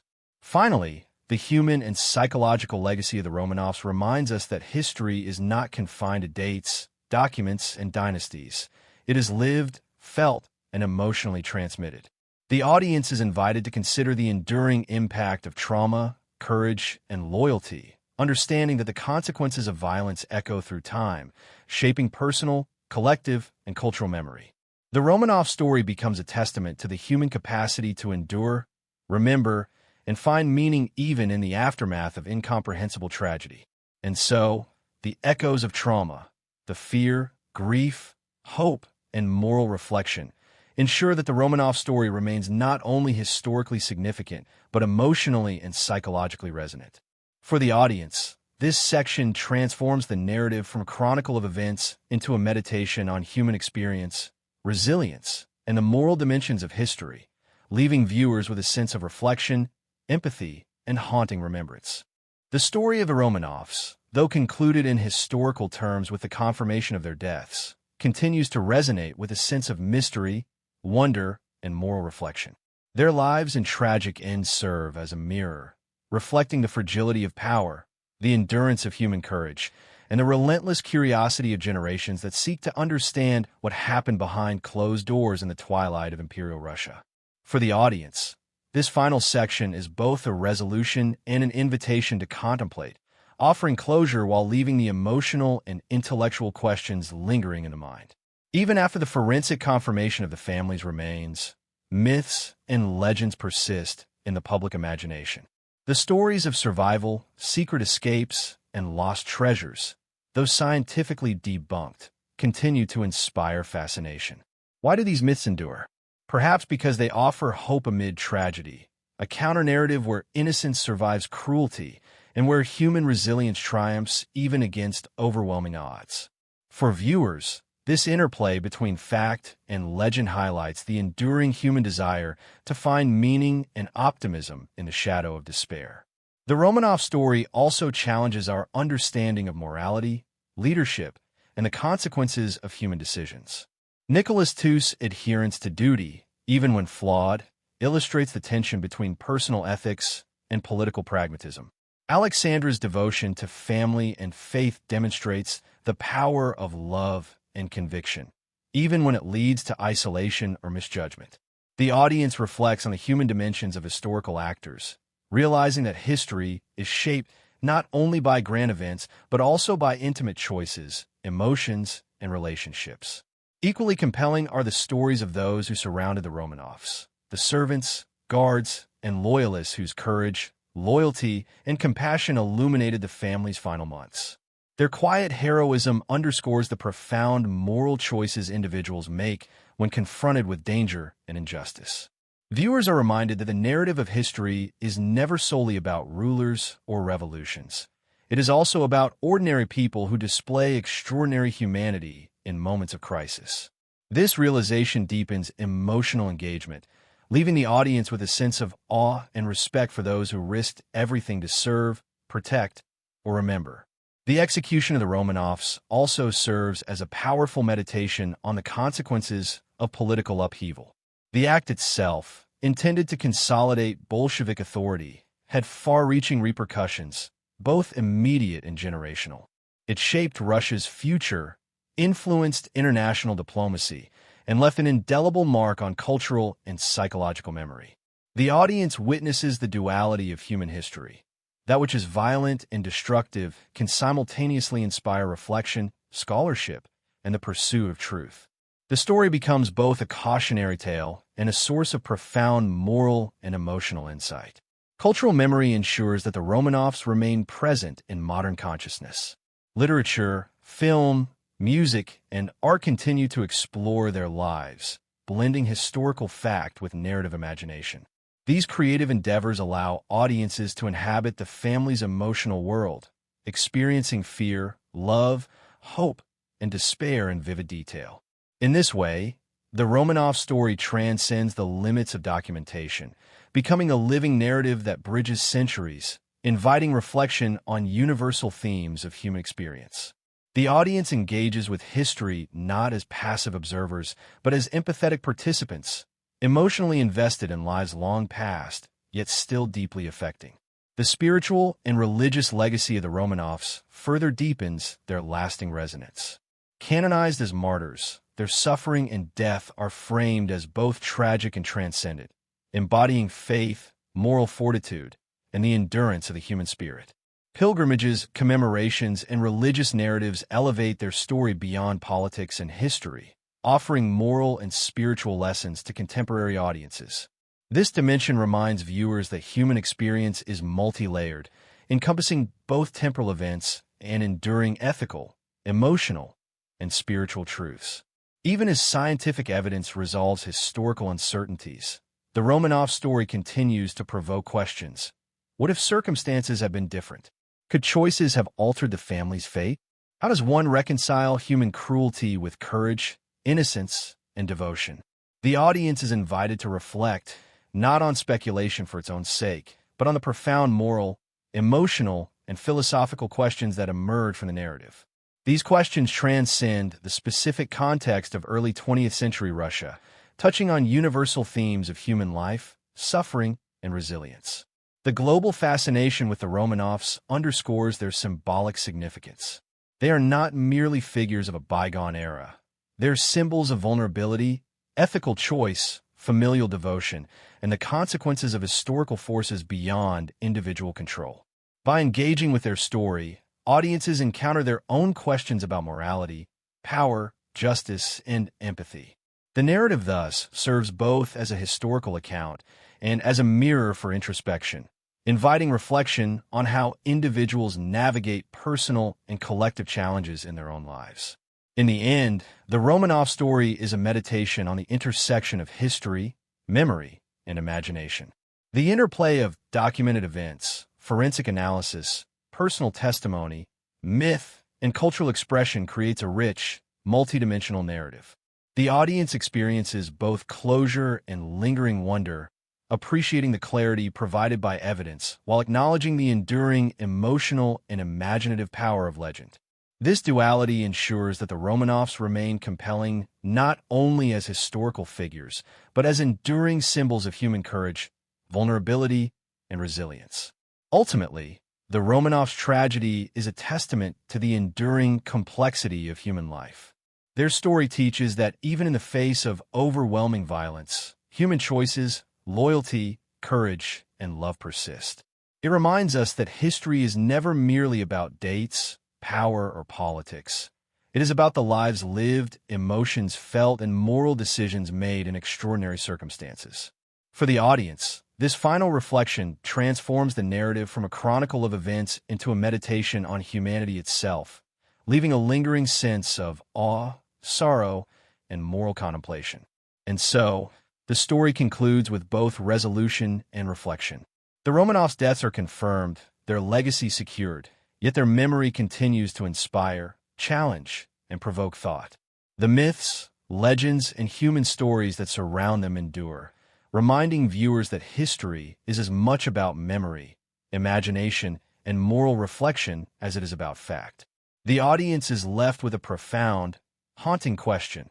How might this story change the way we understand power, vulnerability, and the enduring complexity of the human experience?